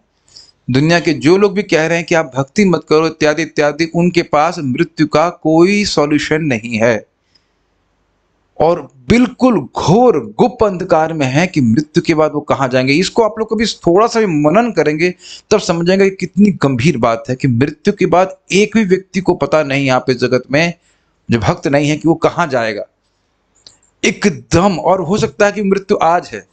आप देख रहे हैं किस प्रकार से व्यक्ति अज्ञान अंधकार में डूबा हुआ है। कितनी गंभीरता से हमको भक्ति करनी चाहिए। यू डोंट फील अनकंफर्टेबल कि we don't know who we are. कितनी आश्चर्य की बात है कि हमें कुछ, मतलब हिंदी में कैसे बोलेंगे, कुछ बहुत सहज लगता है कि हमको पता नहीं कि हम कौन है कि नहीं। आज सुबह से मैं इस बात पे मनन कर रहा हूं कि कितना हम इस बात को, एटलीस्ट मैं आत्मसात किया हूं कि हमारा जीवन आत्म साक्षात्कार के लिए है। सुनते तो हैं, बोलते तो हैं, लेकिन क्या वाकई इसको हम धारण कर रहे हैं, जितनी भी भक्ति कर रहे हैं, क्या हम उसको गंभीरता से ले रहे हैं? नहीं ले रहे तो और गंभीरता से लेने का प्रयास करना चाहिए। और am I just living a life of frivolity even in the name of Krishna consciousness? गंभीरता से लेना बहुत जरूरी है ना। जो भी हम प्रभुपाद जी ने जप करने के लिए बोला है, भागवत पढ़ने के लिए बोला है, इस सब का उद्देश्य तो यही ना कि हम अपने स्वरूप को प्राप्त हो। तो इस प्रकार से हम लोग अपने स्वरूप को भूल करके, अपने मूल कर्तव्यों को भूल के ऐसे कर्मों को कर रहे हैं जिसके द्वारा फिर से हमको एक शरीर प्राप्त होगा, फिर से शरीर प्राप्त, फिर, और वह भी शरीर सोचते हैं कि इंसान का मिलेगा, एज्यूम कर लेते हैं। ऐसा नहीं है। अगर भक्ति कर रहा है तब ऐसा होगा, नहीं तो 84 लाख में से कोई भी ऑप्शन सिलेक्ट करके आप चूज कर, आप नहीं, हम नहीं, हम नहीं, प्रकृति चूज करके देगी भाई तूने क्या कार्य किया उसके अनुसार से। ये बहुत गंभीर बात है, ये बहुत गंभीर बात है एक्चुअली। बद्ध जीवों के भौतिक रूप बाहरी वस्त्रों की तरह हैं, और जब बद्ध जीव माया के चंगुल से छूट जाता है तब उसे अपना मूल स्वरूप प्राप्त होता है, जो आध्यात्मिक स्वरूप है। निर्विशेषवादी भगवान की निराकार ब्रह्म तेज को प्राप्त करने का इच्छुक रहता है, लेकिन भगवान के अंश स्वरूप जीवित सुलंगों के लिए यह रंच मात्र भी हितकर नहीं है। क्यों नहीं है? क्योंकि ब्रह्मज्योति में भगवान की सेवा का सुख प्राप्त नहीं, और सेवा के सुख के द्वारा ही जीव को सुख प्राप्त हो सकता है। अतएव निर्विशेषवादी पुनः नीचे गिरते हैं और फिर से भौतिक रूप प्राप्त करते हैं, जो आत्मा के लिए मिथ्या होते हैं। समझ में आ रहा है? आरुह्य कृच्छेन परम पदम ततः, क्या श्लोक आजकल मिस हो रहे हैं। आरुह्य कृच्छेन परम पदम ततः पतंति नादृत युष्मात् पदांग्रह।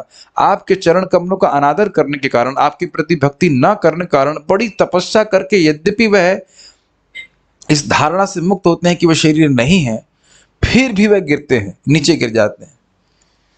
तो ये बहुत महत्वपूर्ण बात है। गिर जाते हैं मतलब फिर इसी शारीरिक चेतना में आ जाते हैं, जो आत्मा के लिए मिथ्या है कि मतलब मैं शरीर हूं। भगवान को का आध्यात्मिक स्वरूप, चाहे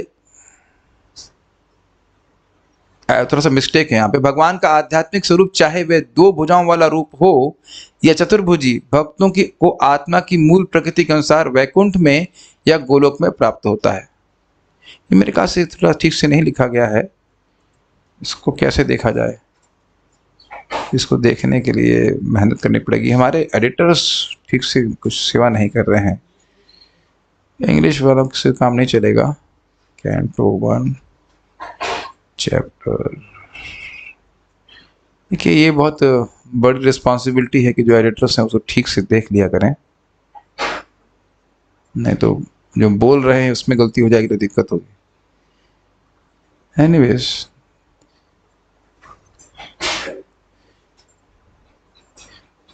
कथा में बीच में व्यवधान आ जाता है।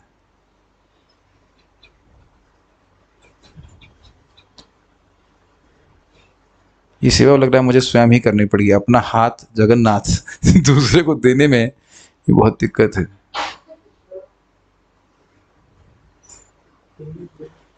ये लिखा है,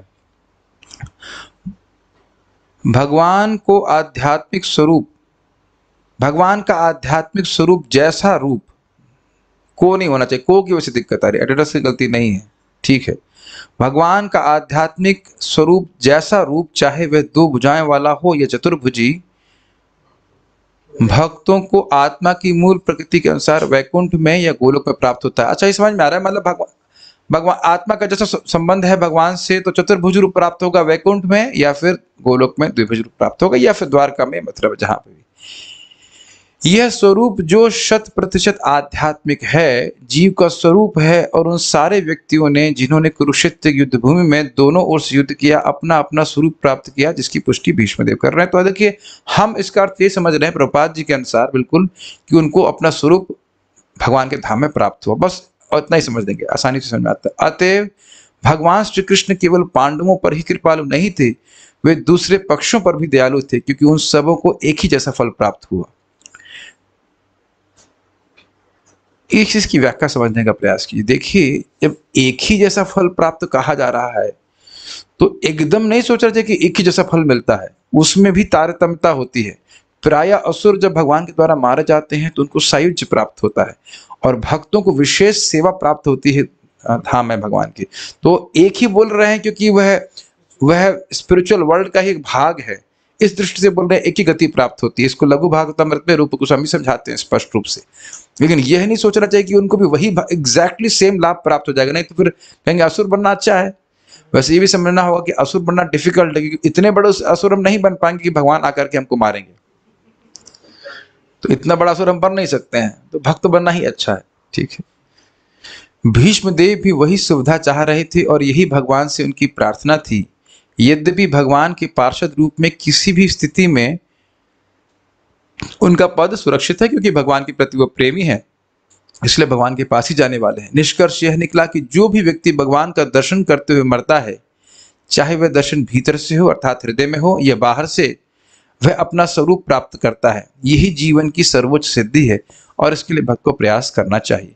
ये बात हमें ध्यान रखनी चाहिए कि ये जो लास्ट फाइनल एग्जाम है, इसको हमें जरूर क्वालिफाई करना है, और इसीलिए अपने जीवन को ऐसे सेट करना चाहिए कि हम अधिक से अधिक भगवान का स्मरण करें।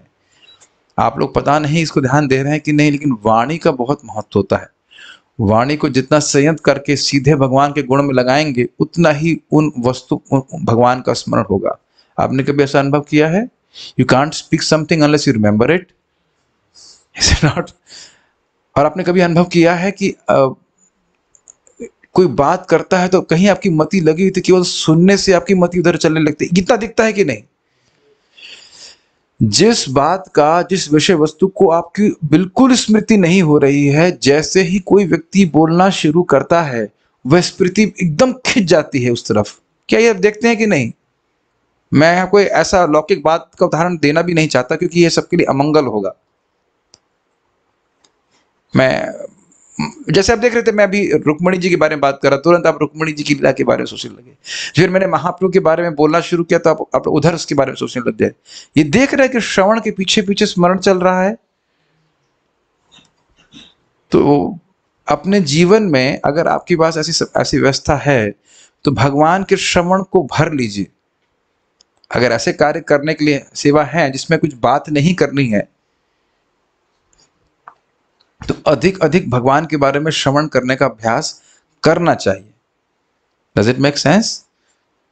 ये बहुत इंपॉर्टेंट है। और आप देखेंगे ऐसा करेंगे, मन प्रसन्न रहेगा और वो बातें मन की बार बार, भगवान की बातें मन में बार बार आती रहेंगी, और फिर उसके बारे उसको बोलेंगे तो और मन में छप जाएगा। आप देख रहे हैं कि बहुत सारी बातें आती हैं जो आपको पता है, लेकिन उसको बार बार सुनने से वो हृदय में और गहरी चली जाती है। तो इसके द्वारा संभावना है कि हम भगवान का स्मरण मृत्यु के समय करेंगे, और श्रवण कीर्तन के साथ साथ भगवान के विग्रह का दर्शन भी करना चाहिए। इसकी व्याख्या मैं पहले ही कर चुका हूं। कुछ प्रश्न किसी बात का है तो मैं देख लेता हूं।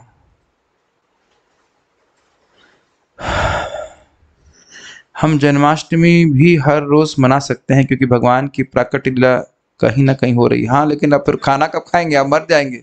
आप लोग जन्माष्टमी मनाओगे तो कुछ खाने के लिए भी होना चाहिए ना, इसलिए भगवान साल में एक बार ही मनवाते हैं। ओके, और कुछ कहना चाहते हैं यहाँ पे कोई भक्त? मंगल आरती के समय ऐसा, ठीक है। एक भक्त कह रहे हैं कि मुझे कुछ लगता नहीं है मंगल आरती का दर्शन करने से। ये एक अच्छा रियलाइजेशन है। ये मैं अच्छा है, उन्होंने बात बुलाई तो मुझे याद आ गया कि मुझे बोलना था ये बात। हमको मानो जब में रुचि नहीं है, या किसी भी चीज में रुचि मानो नहीं है भक्ति के आगे में, तो यह समझना चाहिए कि ये मेरी प्रेजेंट स्टेट है, ये मेरी शाश्वत स्टेट नहीं है। Does it make sense? जैसे हम बुखार, अभी हमारे दशरथी प्रभु को बुखार था तो वो दुखी थे। हर व्यक्ति दुखी हो जाता है कि अब खाने की इच्छा नहीं हो रही है, भूख नहीं लग रही है, स्वाद नहीं लग रहा है। तो क्या ये उनकी शाश्वत स्थिति है? आप जान रहे हो कि दवा खाते रहेंगे तो कुछ दिनों में ठीक हो जाएंगे। ये विश्वास हर साधक को होना चाहिए। आप में से कितने लोगों को यह अनुभव है कि कथा पहले बिल्कुल नहीं मन करता था सुनने का? मैं पहले की बात कर रहा हूं, पहले की मतलब मेरी यहाँ की कथा की बात नहीं कर रहा हूं, एकदम शुरुआत की स्थिति देखिए। मैं अपनी बात बोल रहा हूँ। तब महाराज स्वस्थ भी थे और मंदिर में जब क्लास कर रहे थे, मैंने कहा 9 बज गया महाराज, अब क्यों नहीं रुक रहे हैं? मुझे भूख लग रही है। तो मैं अपनी स्थिति बता रहा हूँ। मुझे आज स्मरण हो रहा था कि महाराज इतना देर तक क्यों बोल रहे हैं? मतलब अच्छा तो बोल रहे हैं, लेकिन अभी भूख लग रही है। फिर मैं कहा मुझे खाना भी नहीं मिलेगा, लोग प्रसाद हम देंगे भी नहीं, क्या है? ऐसे करके उस तरह से मेरा मन बोल रहा था। उस वक्त महाराज जो संस्कृत बोलते थे, जो ज्यादा कुछ हम उससे रिलेट ही नहीं कर पाते थे। महाराज ये पारायण क्यों करा रहे हैं, संस्कृत क्यों बुलवा रहे हैं? अब मुझे समझ में आ रहा है ये बात कि इस प्रकार से मन पे कभी भरोसा नहीं करना चाहिए। आप जप करते रहिए, जप करते रहिए, जप करते रहिए, भक्ति करते रहिए, प्रणाम करते रहिए, और धीरे धीरे आपको अकस्मात श्रीमद् भागवतम समझ में आने लग जाएगी। उस समझ में आने लग जाएगी तो रुचि होने लग जाएगी। शुरुआत में क्लास की सारी बात समझ में नहीं आती, खाली कुछ कुछ अंश समझ में आएगा, ये समझ में आएगा क्या जोक मारा, ऐसे करके होता है। कुछ लोग केवल देखते हैं क्या जोक मारेंगे आज यही सोचते हैं। लेकिन धीरे धीरे करके जब विषय वस्तु समझ में आती तो रुचि भी होने लगती है। मैं अपनी ही चित्त की स्थिति को देख रहा था वहां पे उस समय। तो इस प्रकार से करते रहेंगे तो नहीं करने से दर्शन भगवान में राग नहीं होने लग जाएगा। करते रहिए, धीरे धीरे नाम जप करते रहिए तो प्रगति होगी। ठीक है। क्या अगर हम मंगल आरती नहीं कर पाते हैं तो क्या हमें भगवान का दर्शन नहीं होंगे? कैसे होंगे दर्शन, जरा बताइए। जब आप भगवान का दर्शन करने नहीं जा रहे हो, दर्शन आरती में आई वही। हाँ वो तो खैर है, लेकिन मैं बोल रहा हूँ जब मान लो ब्रह्म मुहूर्त में नहीं देख रहे हो तो दिन में कठिनाई ये है कि दिन में जैसे रजोगुण बढ़ जाएगा ना तो वो बटन भी नहीं दबा पाएंगे। अरे आप बाहर रहने वालों की बात छोड़ दीजिए, हम लोग मंदिर में रहते हुए भगवान का दर्शन नहीं कर पाते। मेरा ऑफिस तो बिल्कुल पास में, जब मैं मंदिर में बैठा करता था, अगर दर्शनार्थी छूट गई, बताओ दर्शनार्थी छूटने के बाद कितने लोग मंदिर में जाकर दर्शन कर पाते हैं? बहुत कठिन होता है, बहुत कठिन होता है। जो भी कार्य आप रोज करना चाहते हैं तो आप सुबह के शेड्यूल में डाल दीजिए। तो भगवान को कम से कम सुबह एक बार दर्शन करने में क्या कठिनाई हो सकता है? कोई व्यक्तिगत कठिनाई तो पता नहीं। अरे जूम पे तो यह भी नियम नहीं कि नहा के करना है, ऐसे ही एक आंख खोल करके कर ली, इसमें क्या दिक्कत है? इतना भी कठिनाई नहीं, इतना आलस नहीं करना चाहिए। प्रभुपाद जी के लेक्चर में बोलते हैं कि लोग पहले इतनी तपस्या करते थे भगवान की प्राप्ति करने के लिए, और अब जो है लोग 3:30 बजे भी नहीं उठ सकते, इतने कमजोर हो गए। तो ये आपके ऊपर है। कितना अच्छा प्रश्न है। अगर हम मंगल आरती दर्शन नहीं कर सकते तो भी भगवान के दर्शन होंगे? अरे दर्शन करने नहीं जा रहे हो तो दर्शन कैसे होंगे?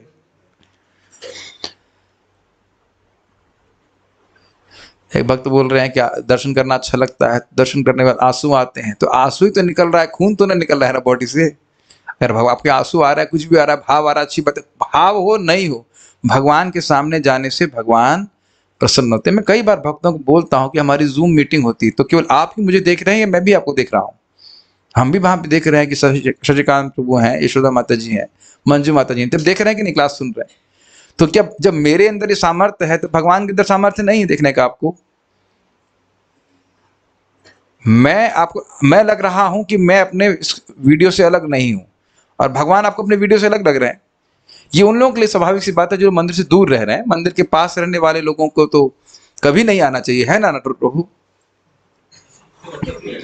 या जब बिजनेस डाउन होने लग जाए तब आना चाहिए, भगवान पाही पाही महायोगी देव देव जगत पते। नहीं, रोज आना चाहिए। अरे कम से कम प्रणाम करने के लिए तो आना चाहिए। ठीक है, चलिए ठीक है, हम यहाँ रुकेंगे। कुछ हाँ प्रश्न है तो उसको हम देख लेते हैं एक बार। हमारे भक्त ने कुछ बड़ी मेहनत से प्रश्न बनाए हैं, और देखिए प्रश्न का बड़ा प्रासंगिकता होती है क्योंकि प्रश्न के द्वारा हमें रिवाइज हो जाता है कि हमने क्या सीखा आज के श्लोक में। भागवत अध्यापन में आया है श्लोक, देखिए 1.9.39। विजय रथ की रक्षा में अत्यंत सावधान श्री भगवान के सौंदर्य का दर्शन करते हुए मरने वालों की क्या गति हुई? ओ ये तो बहुत आसान है, स्वर्ग की प्राप्ति हुई। तो बहुत आसान है। Karnamrit Prabhu, you have to answer, otherwise you will not be able to cook khichdi. Yes, क्या गति प्राप्त हुई भगवान का दर्शन करने की? बताइए, माइक की बोलिए। भगवान का दर्शन करते मुक्ति मुक्त हो गया। ठीक है, नाउ यू कैन मेक खिचड़ी। सारार्थ दर्शनी के अनुसार श्री भगवान की शोभा का वर्णन श्लोक से शब्दार्थ सहित कीजिए। नहीं तो बहुत कठिन कर दिया ने प्रश्न। क्या श्लोक है? भगवान की शोभा, यहाँ कोई उत्तर देना चाहता है? चलिए माइक पे एक मिनट रुक जाइए, मैं जूम के डिवोटीज को भी पूछना चाहता हूँ, उनका उत्साह रहना चाहिए। ठीक है, okay, Janaki Mata ji can answer, but just 1 second. ओ ये कृष्णा, क्रोम को बंद करना होगा। यस माता जी, प्लीज स्पीक। हाँ जी, इसमें दिखा सकते हैं? ओके, बोलिए। हरे कृष्णा प्रभु जी। आततोत्रे अर्थात भगवान ने दाएं हाथ में चाबुक लिया हुआ था। धृतराष्ट्रशिम्नी अर्थात भगवान के बाएं हाथ में घोड़े की लगाम थी। और तच्छ्रिय अर्थात भगवान की सारथी रूप में जो शोभा थी वह बहुत सुंदर दिख रही थी। गुड, सही उत्तर है। नेक्स्ट क्वेश्चन है, हाँ एक चीज और रह गया, वैसे वह भी शब्दार्थ में नहीं था, सारार्थ दर्शन में भूल गए। You can speak it out. हाँ भगवान मुखारविंद से ये कर रहे थे। हूँ नहीं, हूँ नहीं, हूँ कर करके उसको हाँक रहे थे, रथ को हाँक रहे थे, घोड़ों को हाँक रहे थे। अर्जुन के रथ की रक्षा भगवान किस प्रकार कर रहे थे? मैं जूम डिवोटीज को पूछना चाहता हूँ, in that way I can know that they are attentive or not. Okay, वो क्वेश्चन नहीं दिख रहा है, क्वेश्चन दिखाइए। एक मिनट, क्वेश्चन है अर्जुन के रथ की रक्षा भगवान किस प्रकार कर रहे थे? तो इसको देखिए कौन उतरना। प्रियश श्रवसी माता जी, ओके प्लीज गो अहेड। हरे कृष्णा प्रभु जी। प्रभु जी, इसमें शब्द था विजय रथ कुटुंब, मतलब अगर किसी अकृत्य द्वारा भी रथ की रक्षा की जाए तो वो भी भगवान कर रहे थे। और मतलब अन्याय करके भी अगर रक्षा करी जाए तो भगवान रक्षा कर रहे थे। उनकी अर्जुन जी में आसक्ति थी, उनकी आसक्ति बहुत अधिक थी जी। नेक्स्ट, श्रील प्रभुपाद जी के तात्पर्य से समाधि क्या है एवं योगी और भक्त इसे कैसे प्राप्त करते हैं? ये बहुत अच्छा प्रश्न है, ये बहुत अच्छा प्रश्न है। अगर किसी ने ध्यान दिया हो तो यहाँ पे कोई भक्त, okay Priya Shravasi Mata ji wants to answer. Where is Revati Mata ji? वो एब्सेंट टुडे। ओके, सो यहाँ पे दो लोग यहाँ पे कोई उत्तर देना चाहते हैं। You want to answer? उनको प्लीज माइक दीजिए। ये बहुत दो बिल्कुल विभिन्न तरीके हैं भगवान में मन को स्थिर करने के। बताइए, माइक पे बोलिए, माइक पे बोलना सीखना होगा, सभी को सुनाई पड़ेगा, जूम पे भी सुनाई पड़ेगा। हाँ बोलिए। प्रभु जी, समाधि का अर्थ है कि मतलब भक्त एक पल के लिए भगवान को नहीं बोल सकता जी। और नेक्स्ट क्वेश्चन एक बार देख सकते हैं क्या? दिखाइए, क्वेश्चन दिखाइए। भक्त, एक योगी और भक्त की समाधि में क्या अंतर है? योगी की समाधि, थोड़ा आपकी आवाज सुनाई नहीं पड़ रही है। योगी की समाधि यांत्रिक होती है, यांत्रिक होती, मैकेनिकल होती जी। और जो भक्त की समाधि नैसर्गिक स्नेह युक्त होती है। नैसर्गिक स्नेह युक्त होती है, और इसकी हमने खूब व्याख्या करी कि जहां प्रेम होते हैं वहां सहज चलते फिरते भी व्यक्ति उनका ही स्मरण करता है। Good, very good. और ये होता क्या है, कैसे होता है? साधना इसी प्रकार से है। बारंबार ध्यान रखिए, हम साधना कर रहे हैं तक बाकी भगवान से प्रेम हो, भागवत पढ़ रहे हैं, बोल रहे हैं, जप कर रहे हैं, भगवान से प्रेम हो, भगवान को प्रणाम, जो कुछ भी भक्ति कर रहे हैं भगवान से प्रेम हो। और जैसे जैसे प्रेम बढ़ता चला जाएगा वैसे मति भगवान में सहज रूप से होने लग जाएगी, अलग से प्रयास नहीं करना पड़ेगा। Okay, next one.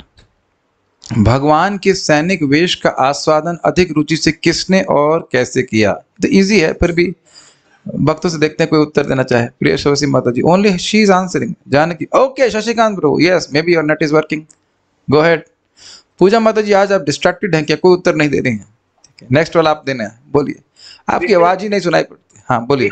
भीष्म देव ने भगवान के सैनिक वेश का बहुत रुचि से आस्वादन किया, क्योंकि अर्जुन भी वो आस्वादन नहीं कर पा रहे थे, क्योंकि अर्जुन भगवान के पीछे थे। बहुत सिंपल उत्तर है, गुड। देखिए बहुत सिंपल लगता है, लेकिन इससे कृष्ण का स्मरण हो रहा है कि नहीं?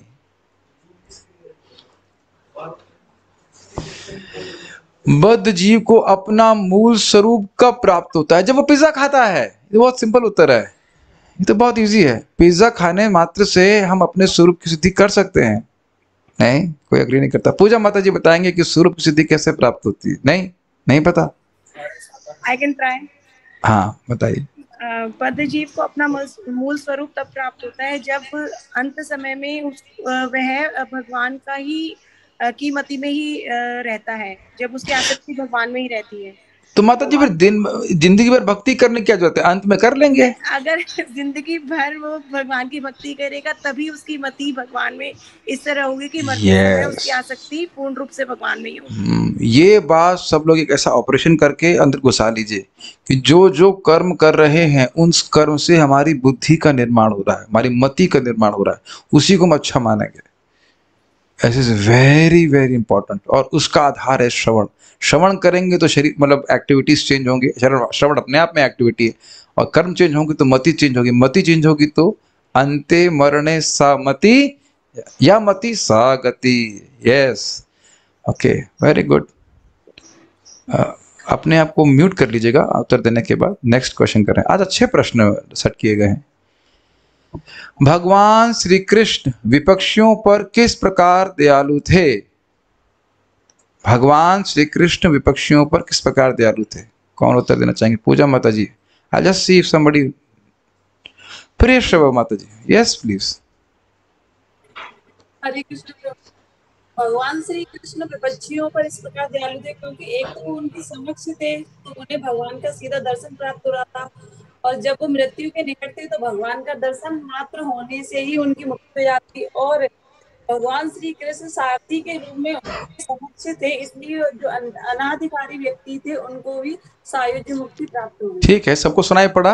भगवान की व्यवस्था से करी थी कि सभी को भगवान का दर्शन प्राप्त हो, जो लोग मरते हैं, और उस कारण से उनको स्वरूप मुक्ति प्राप्त हो। बार बार ही सोचना चाहिए कि जब अपने विपक्षियों के प्रति भगवान इतने कृपालु हैं, अनअधिकारी लोगों को अपना धाम दे रहे हैं, तो यद्यपि हम सोच रहे हैं और हम मानते हैं और हमको मानना भी चाहिए कि हम अनधिकारी हैं, फिर भी भगवान की भक्ति में लगे हुए हैं, तो क्यों नहीं भगवान के धाम की प्राप्ति होगी? Make sense? Disqualified people who are opposed to Krishna, they were transferred to his kingdom. So if we are serving Krishna, definitely we feel ourselves disqualified, but why will we not go back to Godhead? This is very hope giving, is it not? और मेरे पास कोई प्रश्न नहीं है ना? हाँ, नहीं है। नहीं, ये प्रश्न नहीं है। अब एक भक्त प्रश्न कर रहे हैं, क्या भगवान जी हम सबको देखते हैं? हम बहुत बार भगवान का नाम करते हैं। जिसने पहली बार, जब अजामिल ने अजामिल जैसे पापी ने भी जब पहली बार भगवान का नाम उच्चारण किया, तब भी भगवान का ध्यान दे रहे हैं कि व्यक्ति मेरा है और उसकी रक्षा मुझे करनी चाहिए, करनी ही है। तो बारंबार नाम उच्चारण करने वाले को, ये बहुत अच्छा प्रश्न है। बात आपको बहुत सिंपल सी लग रही है। भक्त के हृदय में डाउट आ सकता है, मैं इतने दिन से भक्ति कर रहा हूँ, क्या भगवान को सुन रहे हैं, को देख रहे हैं? नहीं, जिस दिन आपने पहली बार नाम उच्चारण किया था उसी दिन भगवान आपको स्वीकार कर ले, इस व्यक्ति की मैं रक्षा करूंगा। लेकिन भगवान का स्वभाव है कि तुरंत निर्गुण नहीं बनाते हैं, थोड़ा समय रखते हैं ताकि एक लालसा हृदय में भक्त की जागृत हो जाए। उस लालसा के द्वारा ही भगवान की प्राप्ति करेगा।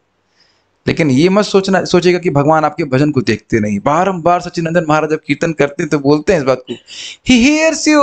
भगवान आपके सुन रहे हैं। आप मंगल आरती में भी जाते हो, सोचते हो जब तक मेरे पास माइक नहीं आएगा तब तक भगवान मेरा कीर्तन कैसे सुनेंगे? Is it not? लेकिन नहीं है, भगवान आपका कीर्तन हमेशा सुनते हैं। याद रखिए इस बात को। महाराज बहुत अच्छा बहुत बोल रहे थे कि भगवान श्री कृष्ण घुटने घुटने चलते, और उनकी जो क्या कहते हैं उसको, घुंघरू बोलेंगे, घुंघरू नहीं, जो पाजे बोलते, क्या बोलते हैं, पायल के जो घुंघरू हैं वह बजते। तो भगवान उनको सुनने के लिए बड़े कौतुकी हुए, उनको बड़ा रुचि होती कि आवाज कहाँ से आ रही, फिर चलते और फिर पायल की आवाज होती।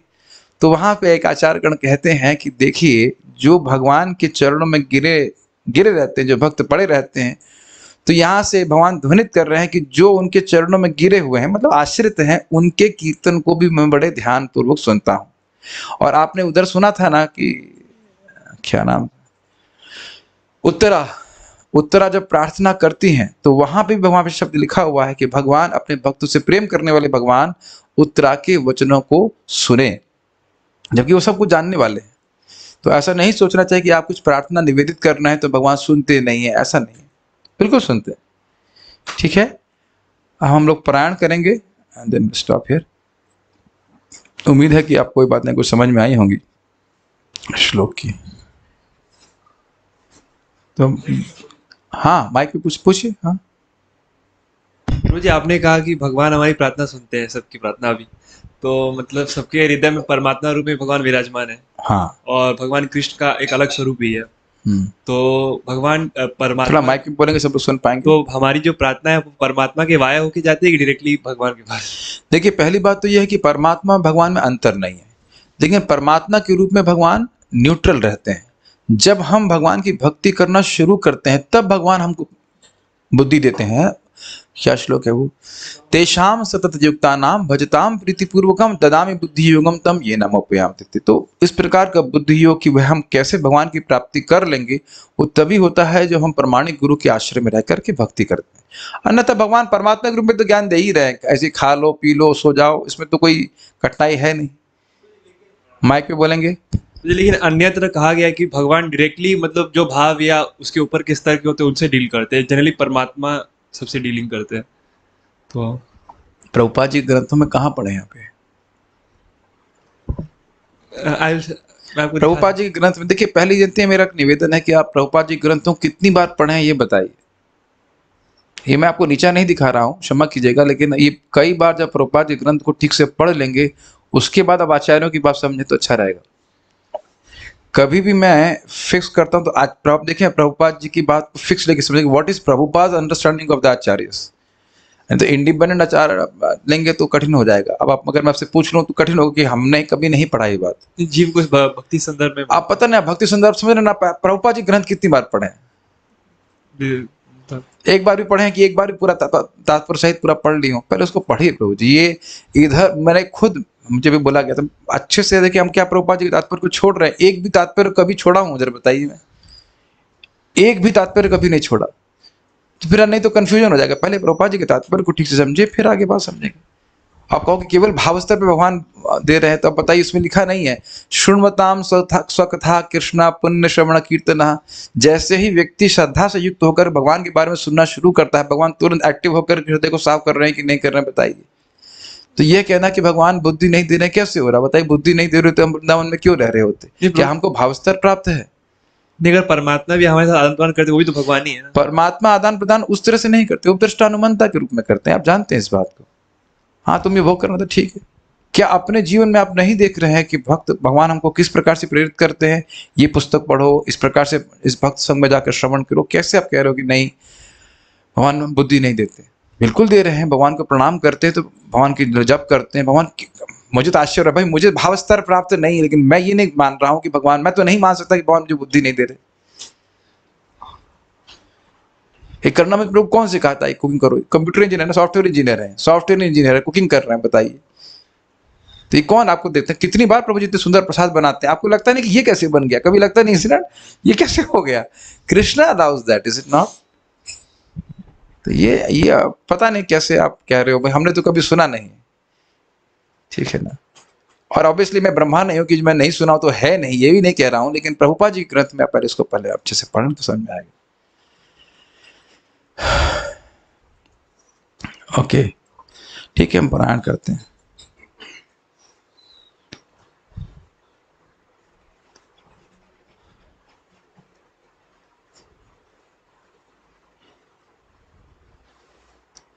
सूत उवाच इति भीतः प्रजाद्रोहात् सर्वधर्म विविस्तया ततो विनशनं प्रागात् यत्र देवव्रतोपतत् तदा ते भ्रातरः सर्वे सदश्वै स्वर्णभूषितैः अन्वगच्छन् रथैर्विप्रा व्यासधौमादयस्तथा भगवानपि विप्रर्षे रथेन स धनञ्जयः सतैर्व्यरोचत नृपः कुबेर इव गुह्यकै। जैसे एक सिंपल सी बात सोचिए, प्रभुपाद जी कहते हैं भगवत गीता पढ़ के ही गोलोक की प्राप्ति हो जाएगी। अब उसके लोग एक व्यक्ति से बात कर रहा था, उसी में वो बहुत सारी ताना बाना कर रहे थे। मैंने कहा ये प्रभुपाद जी कह रहे हैं तो आपको डाउट है इसमें? कुछ लिख रहे हैं इसमें तो क्या अपने मन से लिख दे रहे हैं? एक समझ रहे हैं, श्रीला प्रभुपाद जी पे निष्ठ होना बहुत जरूरी है। उसको अच्छे से समझेंगे तो आपको बहुत सुविधा होगी। मैं क्षमा कीजिए, मैं आपका मान नहीं करना चाहता हूँ, लेकिन बारंबार आप उसको पढ़ें, अच्छे समझ लें तो अच्छा रहेगा। दृष्ट्वा निपतितं भूमौ दिवश्यतामिवामरं प्रणेमुः पांडवा भीष्मं सानुगः सह चक्रिणा तत्र ब्रह्मर्षयः सर्वे देवर्षयश्च सत्तमा राजर्षयश्च तत्रासन् दृष्टुं भरतपुंगवम्। पर्वतो नारदो धौम्यो भगवान् बादरायणः बृहदश्वो भरद्वाजः सशिष्यो रेणुकासुतः वसिष्ठ इन्द्र प्रमदस्त्रितो घृतसमदोषितः कक्षिवान् गौतमोऽत्रिश्च कौशिकोऽथ सुदर्शनः अन्य च मुनयो ब्रह्मन् ब्रह्मरातादयो मलः शिष्यैरुपैत आजग्मुः कश्यपाङ्गिरसादयः तान् समेतान् महाभागान् उपलभ्य वसुत्तमः पूजयामास धर्मज्ञो देशकालविभागवित् कृष्णं च तत्प्रभावज्ञ आसीनं जगदीश्वरं हृदयस्थं पूजयामास माययोपातविग्रहम् पाण्डुपुत्रानुपासीनान् प्रश्रय प्रेम संगतान् अभ्याचष्टानुरागाश्रयैरन्धिभूतेन चक्षुषा अहो कष्टम् अहो न्यायं यद्यूयं धर्मनन्दनाः जीवितुं नार्हता क्लिष्टं विप्रधर्माच्युताश्रयाः संस्थिते तीरथे पाण्डौ पृथा बालप्रजावधू युष्मत्कृते बहून् क्लेशान् प्राप्ता तूकवती मुहुः सर्वं कालकृतं मन्ये भवतां च यदप्रियं सपालो यदवशे लोको वायुरिव घनाबलिः यत्र धर्मसुतो राजा गदापाणिर्वृकोदरः कृष्णोऽस्त्रीगाण्डिवं चापं सृहत्कृष्णस्ततो विपत् न हि यस्य कर्हिचिद् राजन् पुमान् वेद विदित्सितं यद् विजिज्ञासया युक्ता मुह्यन्ति कवयोऽपि हि तस्मादिदं दैवतन्त्रं व्यवस्य भरतर्षभ तस्यानुविहितो नाथ पाहि प्रजाः प्रभो एष वै भगवान् साक्षात् आद्यो नारायणः पुमान् मोहयन् मायया लोकं गूढश्चरति वृष्णिषु अस्यानुभावं भगवान् वेद गुह्यतमं शिवः देवर्षिर्नारदः साक्षात् भगवान् कपिलो नृप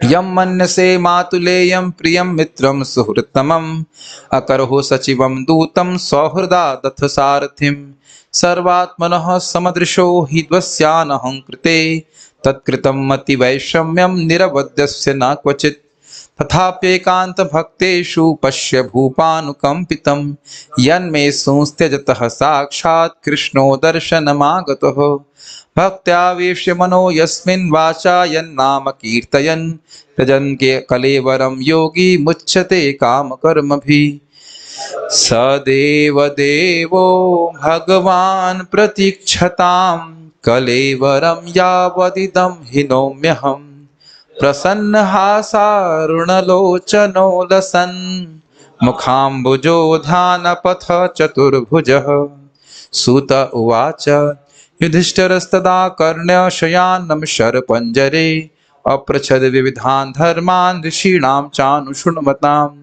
पुरुषः स्वभावविहितान् यथा वर्णं यथाश्रमं वैराग्यरागोपादिभ्याम् आम्नतो भयलक्षणान् दान धर्मान् राजधर्मान् मोक्षधर्मान् विभागशः स्त्रीधर्मान् भगवद्धर्मान् समास्य व्यासयोगतः धर्मार्थ काम मोक्षांश्च सहोपायान् यथा मुने नानाख्यान इतिहासेषु वर्णयामास तत्त्ववित् धर्मं प्रवत्तस्तस्य सकालः प्रत्युपस्थितः यो योगिनश्छन्दमृत्योर्वाञ्छितस्तोत्तरायणः तदोपसंहृत्य गिरः सहस्रणीर्विमुक्तसङ्गं मन आदिपुरुषे कृष्णे लसत्पीतपटे चतुर्भुजे पुरः स्थिते मीलितदृग्विधारयत् विशुद्धया धारणया हताशुभस्तदीक्षयैवाशु गता युधश्रमः निवृत्त सर्वेन्द्रियवृत्ति विभ्रमस्तुष्टावजन्यं विसृजन् जनार्दनम् श्रीभीष्म उवाच एति मतिरुपकल्पिता वितृष्णा भगवती सात्वतपुङ्गवे विभूम्ने स्वसुखमुपगते क्वचिद् विहर्तुं प्रकृतिमुपेयुषि यद्भव प्रवाहः त्रिभुवनकमनं तमालवर्णं रविकरगौरवराम्बरं दधाने वपुरलकुककुलावृताननाब्जं विजयसखेरतिरस्तु मे नवद्या युधितुरगरजो विधूम्रविश्वक् कचलुलितश्रमवार्यलङ्कृतास्ये मम निशितैर्शरैर्विभिद्यमान त्वचि विलसत् कवचैस्तु कृष्ण आत्मा सपदि सखी वचो निशम्य मध्ये निज परयोर्बलयोरथं निवेश्य स्थितवती परसैनिकायुरक्ष्णा हृतवती पार्थ सखे रतिर्ममास्तु व्यवहित प्रतनामुखं निरीक्ष्य स्वजनवधाद् विमुखस्य दोषबुद्ध्या कुमतिमहरदात्मविद्ययायश्चरणरतिः परमस्य तस्य मेस्तु स्वनिगमपहाय मत्प्रतिज्ञां ऋतमधिकर्तुमवप्लुतो रथस्थः धृतरथचरणोऽभ्ययाचलद्गुर् हरिरिव हन्तुमिभं गतोत्तरीयः शितविशिखहतो विशीर्णदंशः शतज परिप्लुता आततायिनो मे प्रसभमभिससार मद्वधार्थं स भवतु मे भगवान् गतिर्मुकुन्दः विजयरथ कुटुम्ब आततोत्रे धृतः यरश्मिनि तच्छ्रयेच्छणीये भगवतिरतिरस्तु मे मुमुर्षोर्यमिह